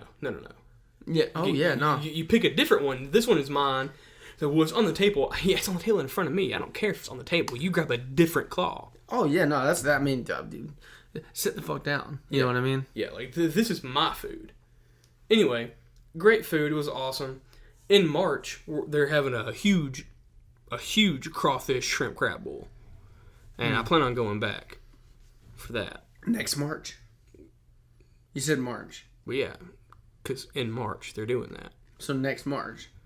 Yeah, that's March, isn't it? Okay.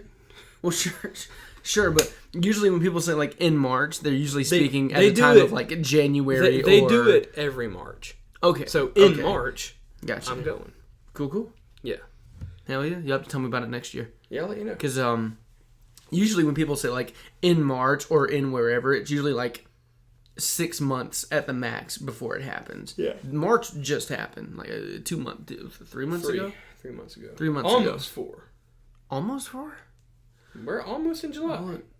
June, yeah, I guess you're fucking right. God, coronavirus been here for a while, dude. Right. Because I filmed my film in March. I got to get back to my composer. Damn, too. you did. I thought that was end of February, early March, very beginning of March. Yeah. I just messaged my composer the other day about getting the music together for the film. Mm-hmm. Gotta message him again because I haven't heard back from him yet. Because he's already made for me the first 2 tracks. Mm-hmm. And the film isn't, the film's less than 20 minutes. Yeah. So the first 2 tracks take up, Yeah. But I think he still has 3 more tracks or 4 more tracks that he was gonna make for me. But I'll have to wait to hear. They sound good. They sound kind of like Halloween, in a way, but the newer Halloween. It's kind of cool. In the you know what I'm talking about? The I don't know how the keyboards. You know what I mean? Yeah, I feel you. I don't know how to say. I do this on Halloween. He's using instruments. I don't know. I play music, but I play guitar and I sing and I play keyboard a little bit and I play bass. I don't play. When people are composing music, they got clarinet. exactly. That's a very small. You see those as mostly the typical band. That's what those instruments are. But if you go to orchestra or whatever else, it's way more than that. Yeah. So let's talk about some video games. Did you hear that? It's my hip. Oof. So there was a fly down there, and I went to kick at it, and my hip just goes. And I was like, God was like, "That's what you fucking did. Destroy my creation and see what happens." So I got 2 video games that I want to talk about. The first one we're going to talk about news because it's not out yet. The second one, this time around, instead of doing a film review, we're going to do a video game review. So we'll start with the news. All right. I want to talk about Cyberpunk 2077. Mm-hmm. This is a game I've had my eye on for a while. Years. I'm very excited for its release. And recently, they did something called the Night City Wire, where they pretty much they showed a new trailer. They also announced a Cyberpunk anime that is supposed to be launching in 2021? I'm not sure, but it's an anime being made by Trigger Studios, which are the people that made Little Witch Academia, Kill la Kill, and a couple other things. Those are the 2 that I know from them. And then they showed some gameplay. And then they announced that they had invited different journalists to their facility to play the first 4 hours of the game. And then they had them sign an NDA, and they lifted the NDA after Night City Wire. So since then, we've had a lot of people come out and post about playing the game. And I have read a good couple articles about the game. And everything that I have read is incredible. One of the things that I have read is, there was the big deal about how they announced that you had a genital customization in your character creation. Mm-hmm. Well, I recently found out that you can choose if your penis is circumcised or not.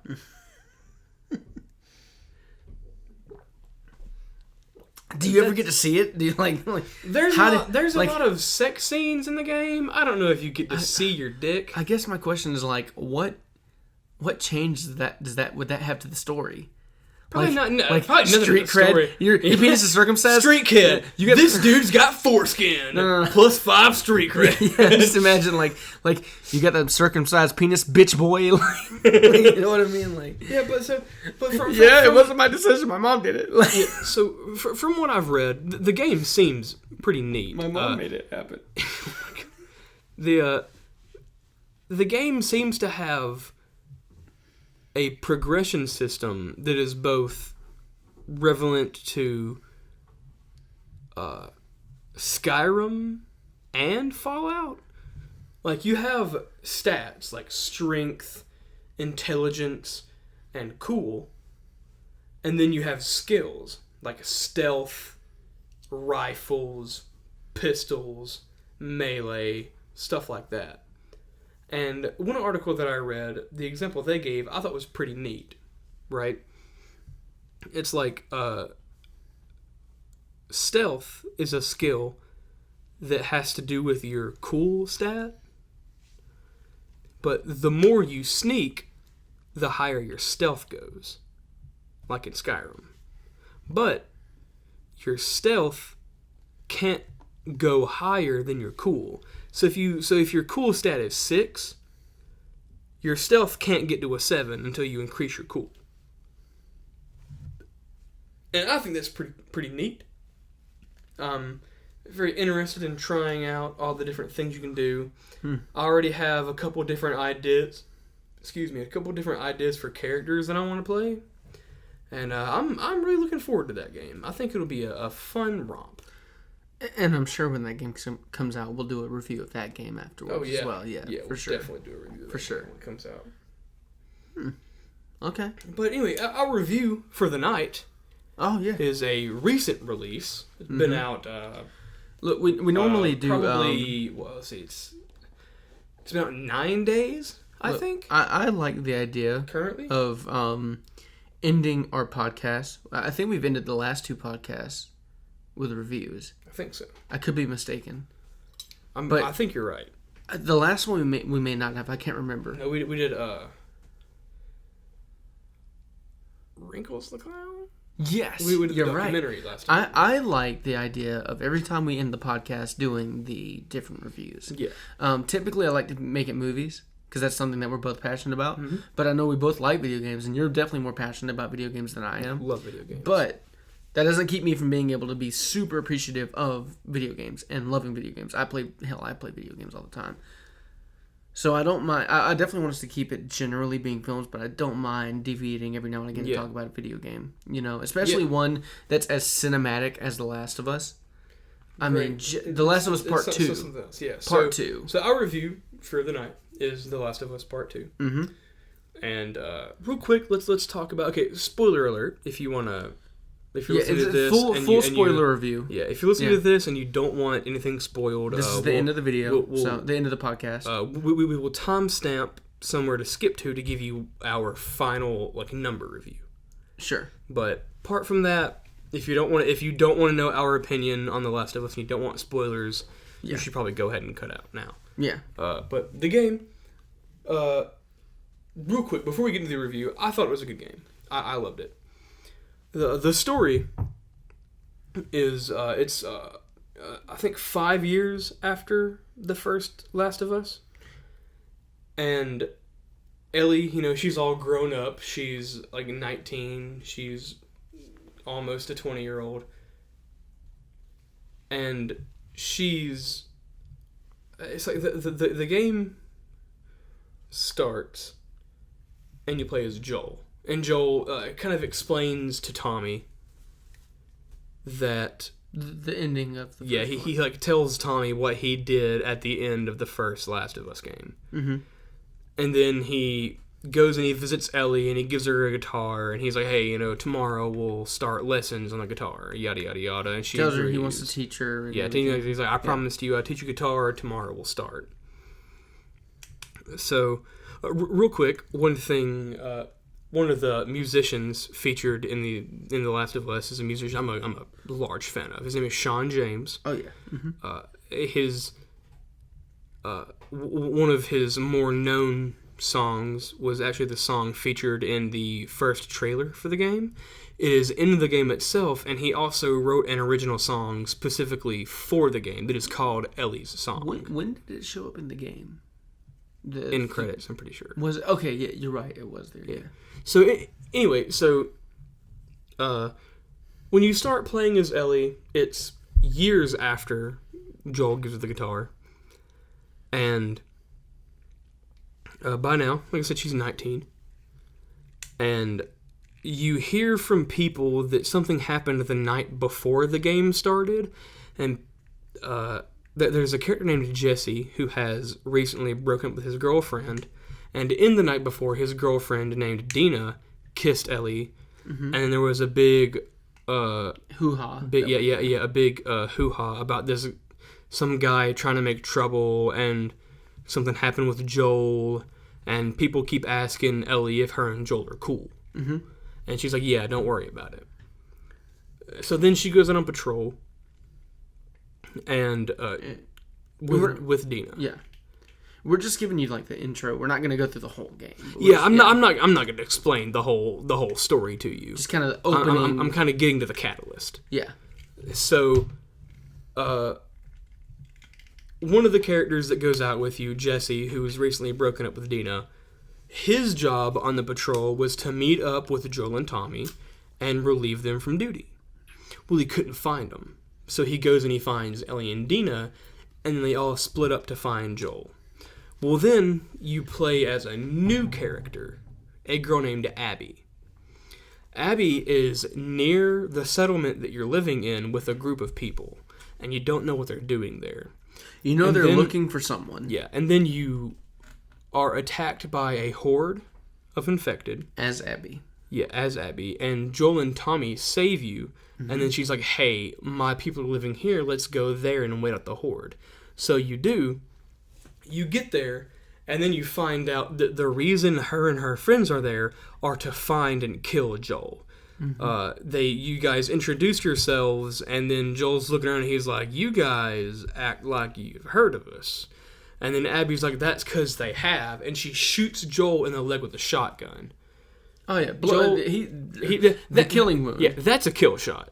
With the kind of technology they have at that time, that's a kill shot. But they tourniquet his leg so he doesn't quickly bleed out, and then she very slowly beats him to death. With a golf club. Yeah, with a golf club. And Ellie gets there. Ellie shows up, and basically the killing blow is landed on Joel while Ellie watches. And then one of the people in the group convinced them not to kill Ellie. So then months later, Ellie's like, alright, I'm going to hunt them down and kill them all. And the meat of the game is Ellie's hunt for vengeance. And then at a certain point, about halfway through, it stops telling Ellie's story. And it starts telling Abby's story throughout the time that we've played as Ellie. And we see a different version of the story. And it's basically two different campaigns, which is awesome. Yeah. They feel they feel pretty different, similar but still different, in my opinion. One feels like a full game, and the other one feels like an entire like DLC. Like if you told me that Abby's campaign was a DLC, very lengthy. I mean, almost the length of the whole game. It was almost as long as Ellie's campaign. Yeah. I mean, it really did feel like two different not two different games, but two different like stories, which was awesome. It was great how they pulled that off. Yeah, it was. I thought it was incredible. Mm-hmm. So anyway, that's. I will tell you that the game deals with some topics that some people might find very controversial and very touchy. Mm-hmm.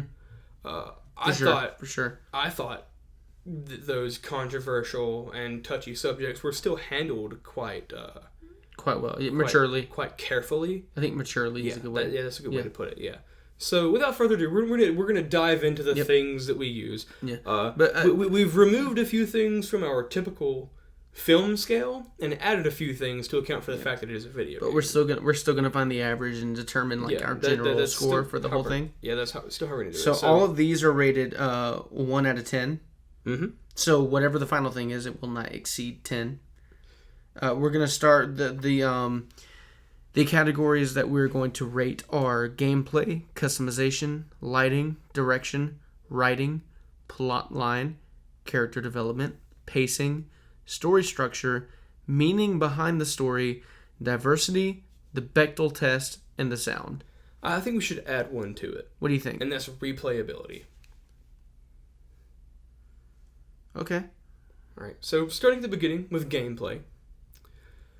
The gameplay is very reminiscent of the first Last of Us game, which I personally enjoyed. My main complaint about the gameplay is a lot of times in the game, you will find a door that is locked. And it's like, shit, okay. So then you have to, like, find a way around into the room to unlock the door. And typically, it's like the door is locked, walk 5 feet to the left and jump over something, or crawl under something and then unlock the door. And by the end of the game, I was just like, damn, dog. How many times do I have to walk under a door to or like how many times do I have to crawl under a wall to unlock a door? It got pretty repetitive. A little excessive. Yeah, it got pretty repetitive towards the end. But apart from how repetitive it got, like, the combat is still pretty good in my opinion. I think I give gameplay personally like a 7.5. Okay. That's what I give it. I think I've played enough of it now on my own, because the first playthrough, it was me watching you play, and then every now and again I would play a little bit, and now it's kind of the opposite. Yeah, I'm watching you play it. But I've played enough, and I watched the whole game. Here's what I'll say. I agree with your points that the door will be locked. You'll have to walk 5 feet in one direction just to go around and unlock the door, and it's not like you run into anything or story relevant. You just have to do that because it kind of extends the gameplay. I saw that. One thing that at first seemed like a major upgrade from the first game was you didn't have to make shivs. Ellie has a switchblade, right? A stiletto. A stiletto, and you use that I think in place of shivs, except you don't have to replace it. But then when you switch over and play as Abby, she doesn't have one of those, so you have to make a bunch of shivs all the time. They was a little bit easier than the first one because it also introduces a new gameplay element, which is the skill tree. And in the skill tree, one of her skills that she had was that she could craft multiple shivs out of like less materials. So in my opinion, the whole Ellie has a shiv or Ellie has a stiletto thing, that's not so much a gameplay element as it is like a quality of life thing. I think it's gameplay because when you're playing as Abby, the shivs directly correlate into the gameplay.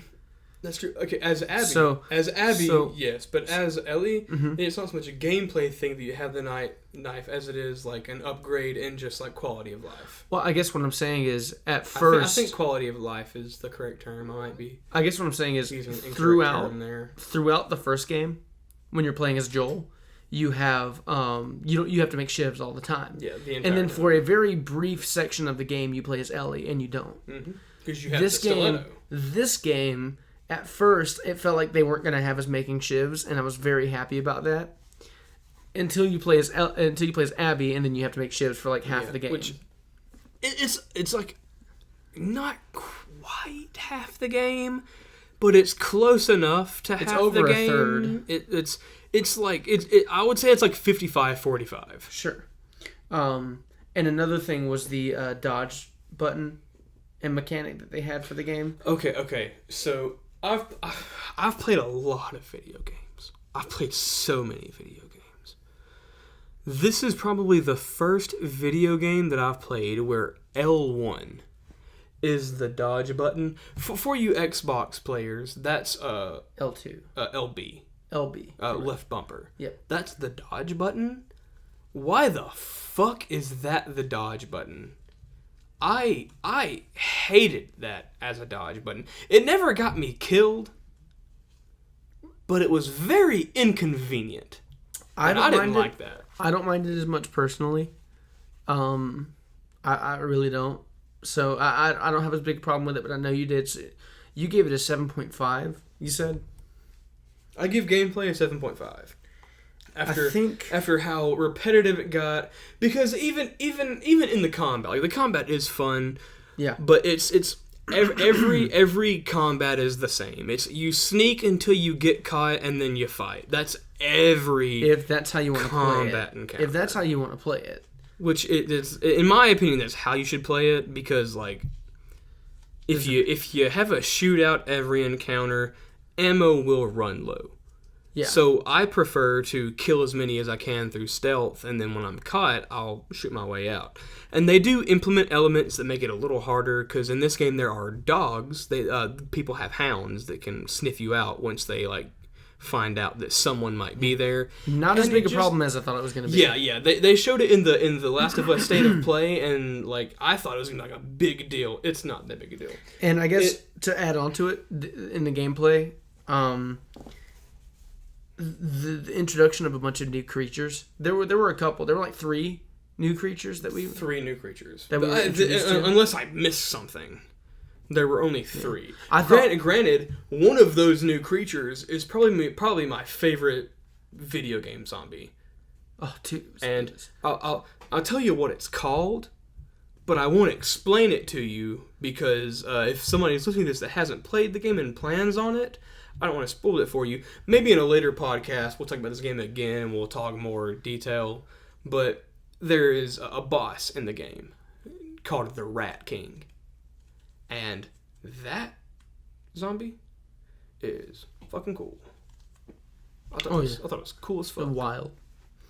But apart from that, but that's a boss that shows up one time. I think I agree with you. 7.5. I would go 7. So I think 7.25. You know what? I'd be willing to go to 7. Because the story is definitely where the strength of this game is, and we'll get there in a minute. Customization. So the customization far better than the first game. Oh, way better than the first game. Because in the first game, you had supplements to upgrade a couple things, and that was it. And you also... You didn't have skill trees. You didn't, Yeah. This game, you have multiple different things to upgrade skill-wise. Like, you start the game off, and you have, like, 2 different linear paths to upgrade down. Mm-hmm. And then throughout the game, through exploring, you can find magazines and, like, pamphlets that give you information to upgrade more. So it's like, at the beginning of the game, you can upgrade... You have, like, a little skill line that gives you the ability to make your health packs more effective, give you more health. And then as you go, you find things that make it so that whenever you craft a bomb, you craft more bombs from the supplies that you use and things like that. And so the customization, just as far as skills go, is definitely superior in this game. And then with your guns through the scrap, I feel like you have about as many options as you did in the first game. Every gun has like 4 things that you can upgrade with scrap. Yeah. So I still give it more, but considering how customizable other games are, the customization isn't like out of this world. You know, I think it fits for the type of game you're playing. I would give it. I'd probably give it a 6, 5, 7. Okay. No, I think that I think for the game that we're playing, I think it fits pretty well. I think that I don't know, man. I think that that as far as like the skill tree goes, I think that kind of gives a big plus from the first game. It's not just a couple of skills. You got rows and rows and rows, and you have to explore to find them. But I really do think that the gun customization is a little bit better because also when you customize a gun in this game, what you do to the gun changes the way the gun looks. That is cool, but that's more of a cosmetic thing than a customization thing. But what are cosmetics but customizations? You know? Well, I mean, customization has to do with how you play the game. Cosmetics is what it looks like. I feel like customizing cosmetics is a relevant part of a lot of modern games. You know, how many games have you played where like the outfit is, you know, the whatever you wear is what needs to be customizable, where you can wear whatever you want and it looks how you want it to look. You know, I do think. Sorry, say that again. Okay, in games like, I guess if I was thinking like games like Fallout or even games like Saints Row or whatever. Real quick. Making things that look a certain way is different than doing than like stats. Well, sure. This game, the two are tied together. Mm-hmm. A great customization option is like Monster Hunter World, where you equip the things that give you the stats that you want, and then you go do a thing that you go like transmogrify, to use a term from like World of Warcraft. Sure. You transmogrify your armor so that you keep the stats, but it looks like you're wearing something. That's great customization. In this game, you'd say I want a sight, and they put a sight. I want damage, and Fair enough. I want fire rate, and she cleans the gun. That's not the same. Okay. Yeah, I'll agree that it's not the same. Like Diablo. Yeah. Diablo, I had Diablo 3 specifically. I had crazy good gear for one of my characters, and then I was like, okay, I have all this awesome shit, but I want to look different. So I could go in and I could change the way all of my gear looked. Okay. And that's a whole nother level of customization that isn't even an option in this game. I see what you're saying. I get it. One other thing that I think kind of still fits in customization, it might fit more in the gameplay, but maybe it kind of fits in both, is the fact that you can craft silencers. Yeah. To put on your guns. Which, by the way, your silencers would never work in real life. They're fucking Coke bottles taped to the end of your gun. But if you get the upgrade for the silencers, they're spray paint cans. Are they? I never noticed that. They are. Oh, so fucking stupid. The customize, but still, if you're judging it like, you know, what upgrades it did to the first game, I think it has a lot more customization than the first game. Yeah, but that doesn't mean that it has good customization. So what'd you say? 6.5 to 7? I get like a 6.5. Yeah, okay. I'll give it a 6.5. But I think the first game is definitely not, you know, terrible with customization. Okay, 6.5. All right.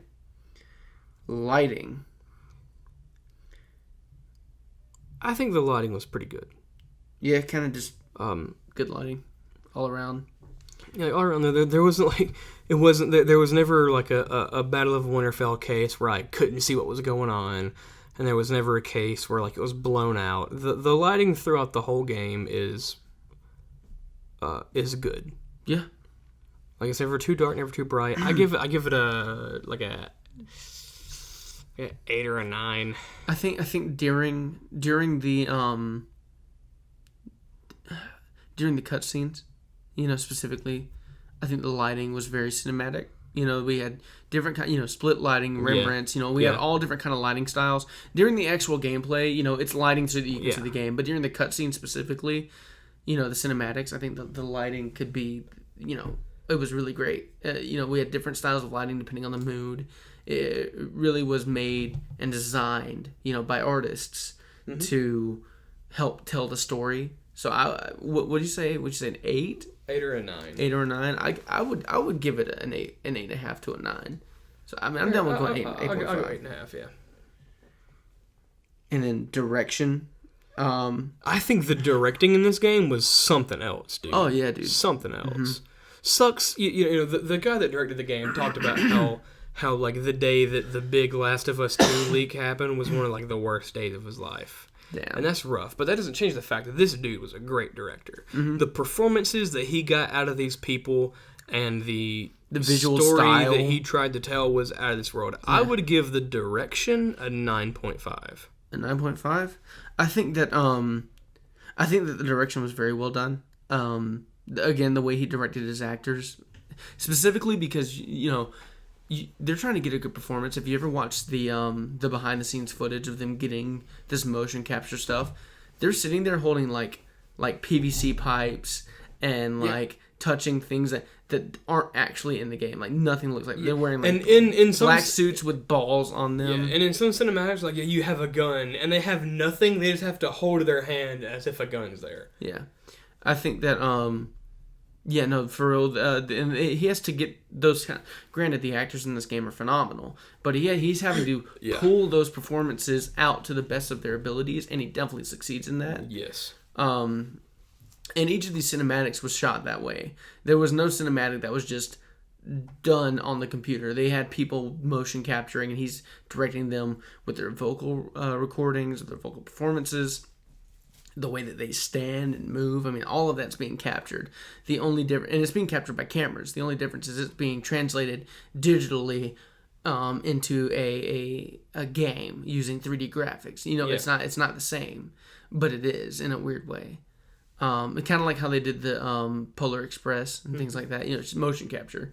If you watch Avatar, James Cameron's Avatar is done the same Motion way. capture, yeah. So no, the direction was on point. And outside of the performances, if you just look at the art direction, the style, the colors, just all of it. Thematically speaking, it just fits so well. Genuinely phenomenal direction. If it wasn't a video game, it'd be a film, and it'd be a damn good one. So like the direction for it felt like a movie. A good movie, not just a movie, but a really great film. It genuinely it was directed very, very well. So it's awesome. I'm gonna give that one a 9.5 as well. I agree with you on that one. The writing. Okay, I've heard a lot of people online talk shit about the writing. I thought the writing was pretty great. There's the payoff in the end to some people was very disappointing. I don't agree with that. I think the writing was pretty good. The story was great.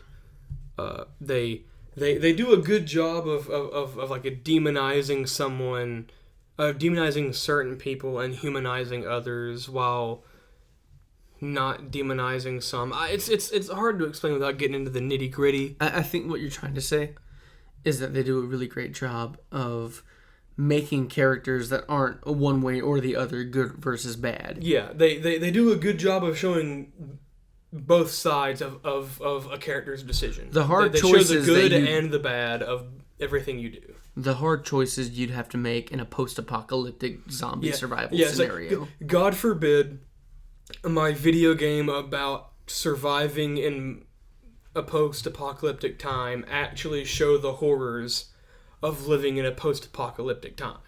Yeah, God the kind forbid. of decisions that you'd have to make. And, I give writing a 9.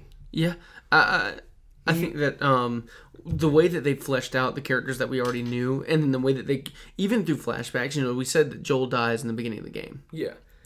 That doesn't mean that's the last time you see him during the game. Yeah, you see Joel throughout the entire video game. Yeah, he's flashbacks, and you learn more about his character. You like he changes throughout of it, and I guess what I'm saying is like throughout the entire game, it's not just him doing that, but all these other characters too. Ellie changes, and then Abby changes, Tommy changes. Tommy definitely changes a lot. Dina doesn't change all that much. Dina doesn't change all that much. Jesse doesn't change at all. Sadly. But the main characters that we're following and playing as, all of them, even Owen changes a little bit. Owen has a big change. Yeah. We won't get into big spoilers. but I'm just Manny saying, doesn't have a big change. But a lot of characters though do go through a lot of these changes, and mostly characters all that of the heavily important characters, apart from Dina, have a character arc with change and I think growth. Even Dina does have a change, and I don't want to get too far into spoilers, but I'll go ahead and tell you what I think the change is. I think the change is that she goes from supporting Ellie on traveling across the country to, you need to stay here because we have a family. Those are two different people. And the change comes. I don't think that's two different people. It's like, well, think about it. The change comes from the adventure that we just went on. There's lasting consequences to the adventure we went on. I don't necessarily think that the journey is what caused her change. It's the singular event that happens while we're. I know what you're talking about. I think it's both. Towards the end of the game, there is a time skip, and something happens during that time skip, and because of that, I think that's why Dina's like, hey, don't. Yeah. I don't think it has anything to do necessarily with the rest of the game. It's that thing happens in the time skip, she's like, hey, because of this, you shouldn't do that. And I don't necessarily think that's character growth. I'll tell you why I disagree. Is because if Dina hadn't gone with her, and Dina didn't experience what happened in the length of the campaign, right? If she didn't experience like what it took for her to go through that, what it took for Ellie to go through that, and seeing what that's done, and like, and all of the sacrifices and all of the hard decisions and the bad things that she experienced through that campaign, she may not feel the same way.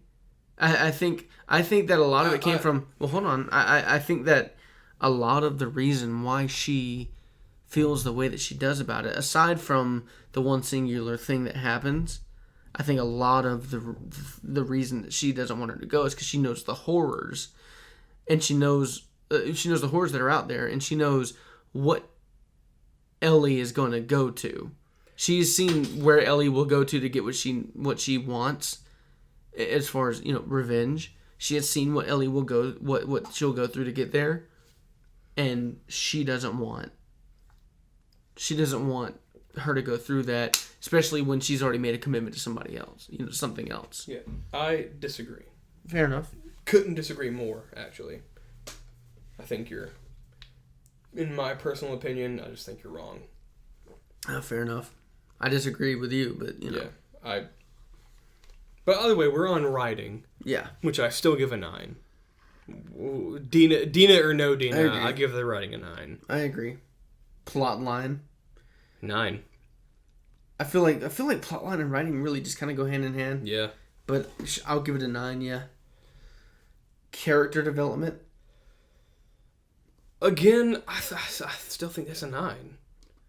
Because, like, the characters that do have a solid arc, their arc is great. Yeah. Because even, we haven't mentioned, to this point, Lev.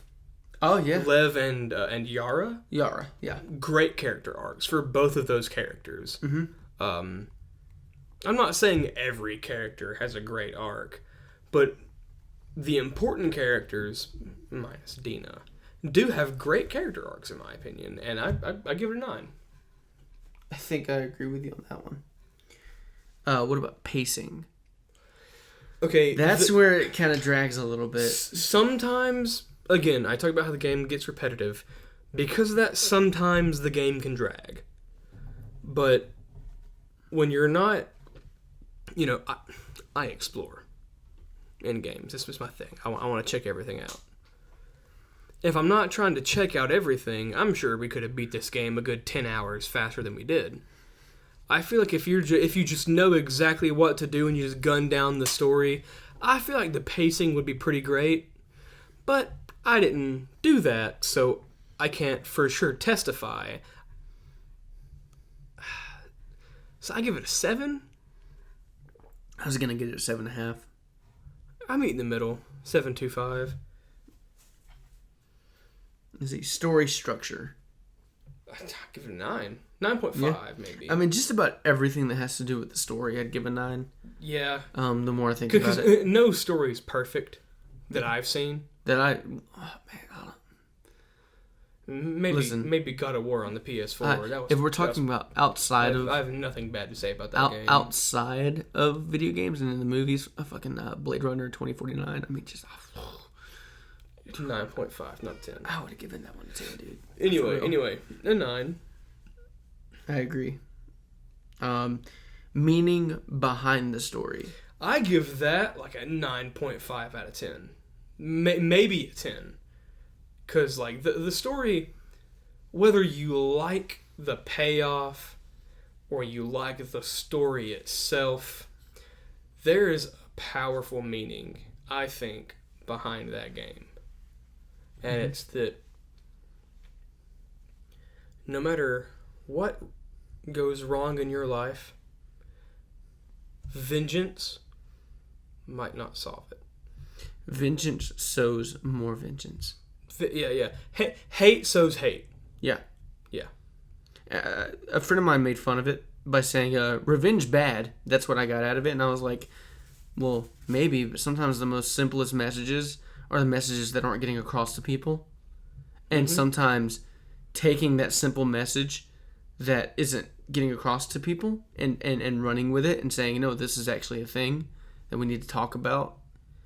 This is something that's really important. Yeah. Where the first game was about... God forbid something prevent bad things in a bad light. Listen, where the first game was definitely about love, this game is about hate. Yeah, there's a lot of hate in this game. And I had a buddy of mine. And there's nothing wrong with taking a simple message, which is revenge bad. Yeah. And exploring it further. And making a beautiful story. And exploring it. Exploring it. What makes it so bad? Yeah, what can come why from is revenge? bad? Why is revenge bad? Not revenge is bad. Why. It's not just the game isn't just about why revenge is bad. I mean, the game isn't just about revenge equals bad. It's about what makes it bad. Yeah. What's terrible about it? What can be sown from it? You know. Yeah. A quick side note: I had a friend of mine talk about how he heard the game was just misery porn, and that's not far off. The game has a lot more lows and pain than it has happy and highs. But damn, I still loved it. Yeah. What's next? But still, 10. I gave it a 10, actually. On what? On the meaning behind the story, I give that one a 10. I mean, just pure meaning, and it took. I give it a 9.5. It took a simple meaning, and it explored it to an extent that I haven't seen before. And it not only just explored it in the simplest of terms, but it truly redefined for me all of the aspects of hate and revenge, and it did so spectacularly through the other things that we've talked about, you know, in the story parts of this review. Mm-hmm. No, definitely, I give it a 10. I'll meet you in the middle. Okay, 9.75. I can do that. All right. So what's next? Diversity. Very diverse game. Yeah. There's white people. There's black people. There's black people. There's Asians. There's Latinos. There's LGBT. Straight There's straight people. There's LGBTQIA+. There's lesbians. Yeah. There's bis. There's trans people. If this game's got it all. Yeah. So I think as far as diversity, there's Asian people too. Don't forget. I said that. Yeah. You said that. Okay. Yeah. There's religious people. Yep. Which I mean, I kind of diverse now because whatever. I give diversity like a 10. Yeah. I think a 10 is a good mark for diversity on this one. I 100% agree. Bechdel test. Bechdel test. 10. I know. In the past, we've talked about how we don't usually put Bechdel test in a high regard. We still do use the Bechdel test. It's a does it pass or does it not? But this game not only passes, it exceeds it the idea. flourishes. Yeah, it's the first. I mean, for over the first half of the game, you know, it is being, you know, played through Ellie's perspective with Dina, and they talk about all kinds of things. Yeah, they can talk about a lot of shit. I mean, just explore aspects of humanity. They pass the Bechdel test with flying colors. They which explore is why it's aspects worth of bringing humanity. Up. I mean, it's all kinds of things. Yeah, they bring up the age-old question of, for them, you know, if you lived before the breakout and you had X amount of money, what would you do with it? And that's I can't tell you how many times I've asked friends or been asked, you know, if you won the lottery, what would you do? And hell, this game explores that, so it passes the Bechdel test with flying colors. Sound. The sound design was, in my opinion, quite something. Not perfect. I give it like a 8.5. Here's the question I'll ask though, because this happened multiple times when we were playing, and I don't know if it's the game or if it's your console, but there were times where the sound cut out just completely. That is, I think, my TV. Okay. That's not the game. Okay. Because the same thing happens in Persona 5. I think that's my TV. Okay. Yeah, that's not a problem with the sound. Okay, just making sure. So what'd you say, 8.5? I give it an 8.5. Yeah, it's not like the shit, but it's pretty good. It's not like the greatest sound design you've ever heard, but it's definitely more than passable. It's no Dunkirk. It's more than passable. You know? Replayability. Okay, I think the replayability of the game is quite high. And not necessarily for a good reason. Naughty Dog mentioned before the game's launch that there were some story beats that you wouldn't find in your first playthrough. And to prove that, when I played it, we got the story.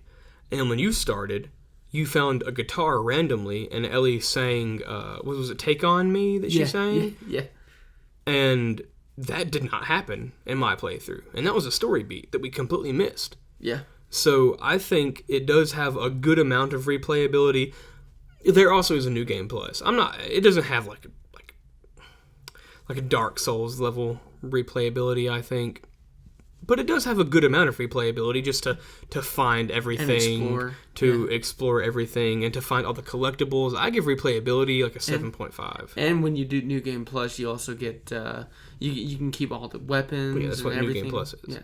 I mean, I don't usually play. I'm not as caught up on like playing like most popular up to date games at the time. I play a lot of like old school games. I have a PS4 so that I can play like Fallout and this game and a couple other games, but I'm not like an adamant like gamer, I guess. So New Game Plus for me is like kind of new territory. So I don't know. Yeah, I give it like a 7 point, probably just a 7 in replayability. I give it like an 8 if we're talking about like going through and finding new story beats and stuff. Yeah, and with New Game Plus, with the what you get when you play New Game Plus, you know what I mean? I think I'd give it like an 8. Yeah. I feel that. I'm good with an 8. So I gotta figure out the average here. So give me a second. It's gonna take a minute. But yeah, whether you see the reviews, because the from critics it has outstanding reviews, and from fans it doesn't have great review. I think it's got like a 4 or something right now. Polarizing. From users.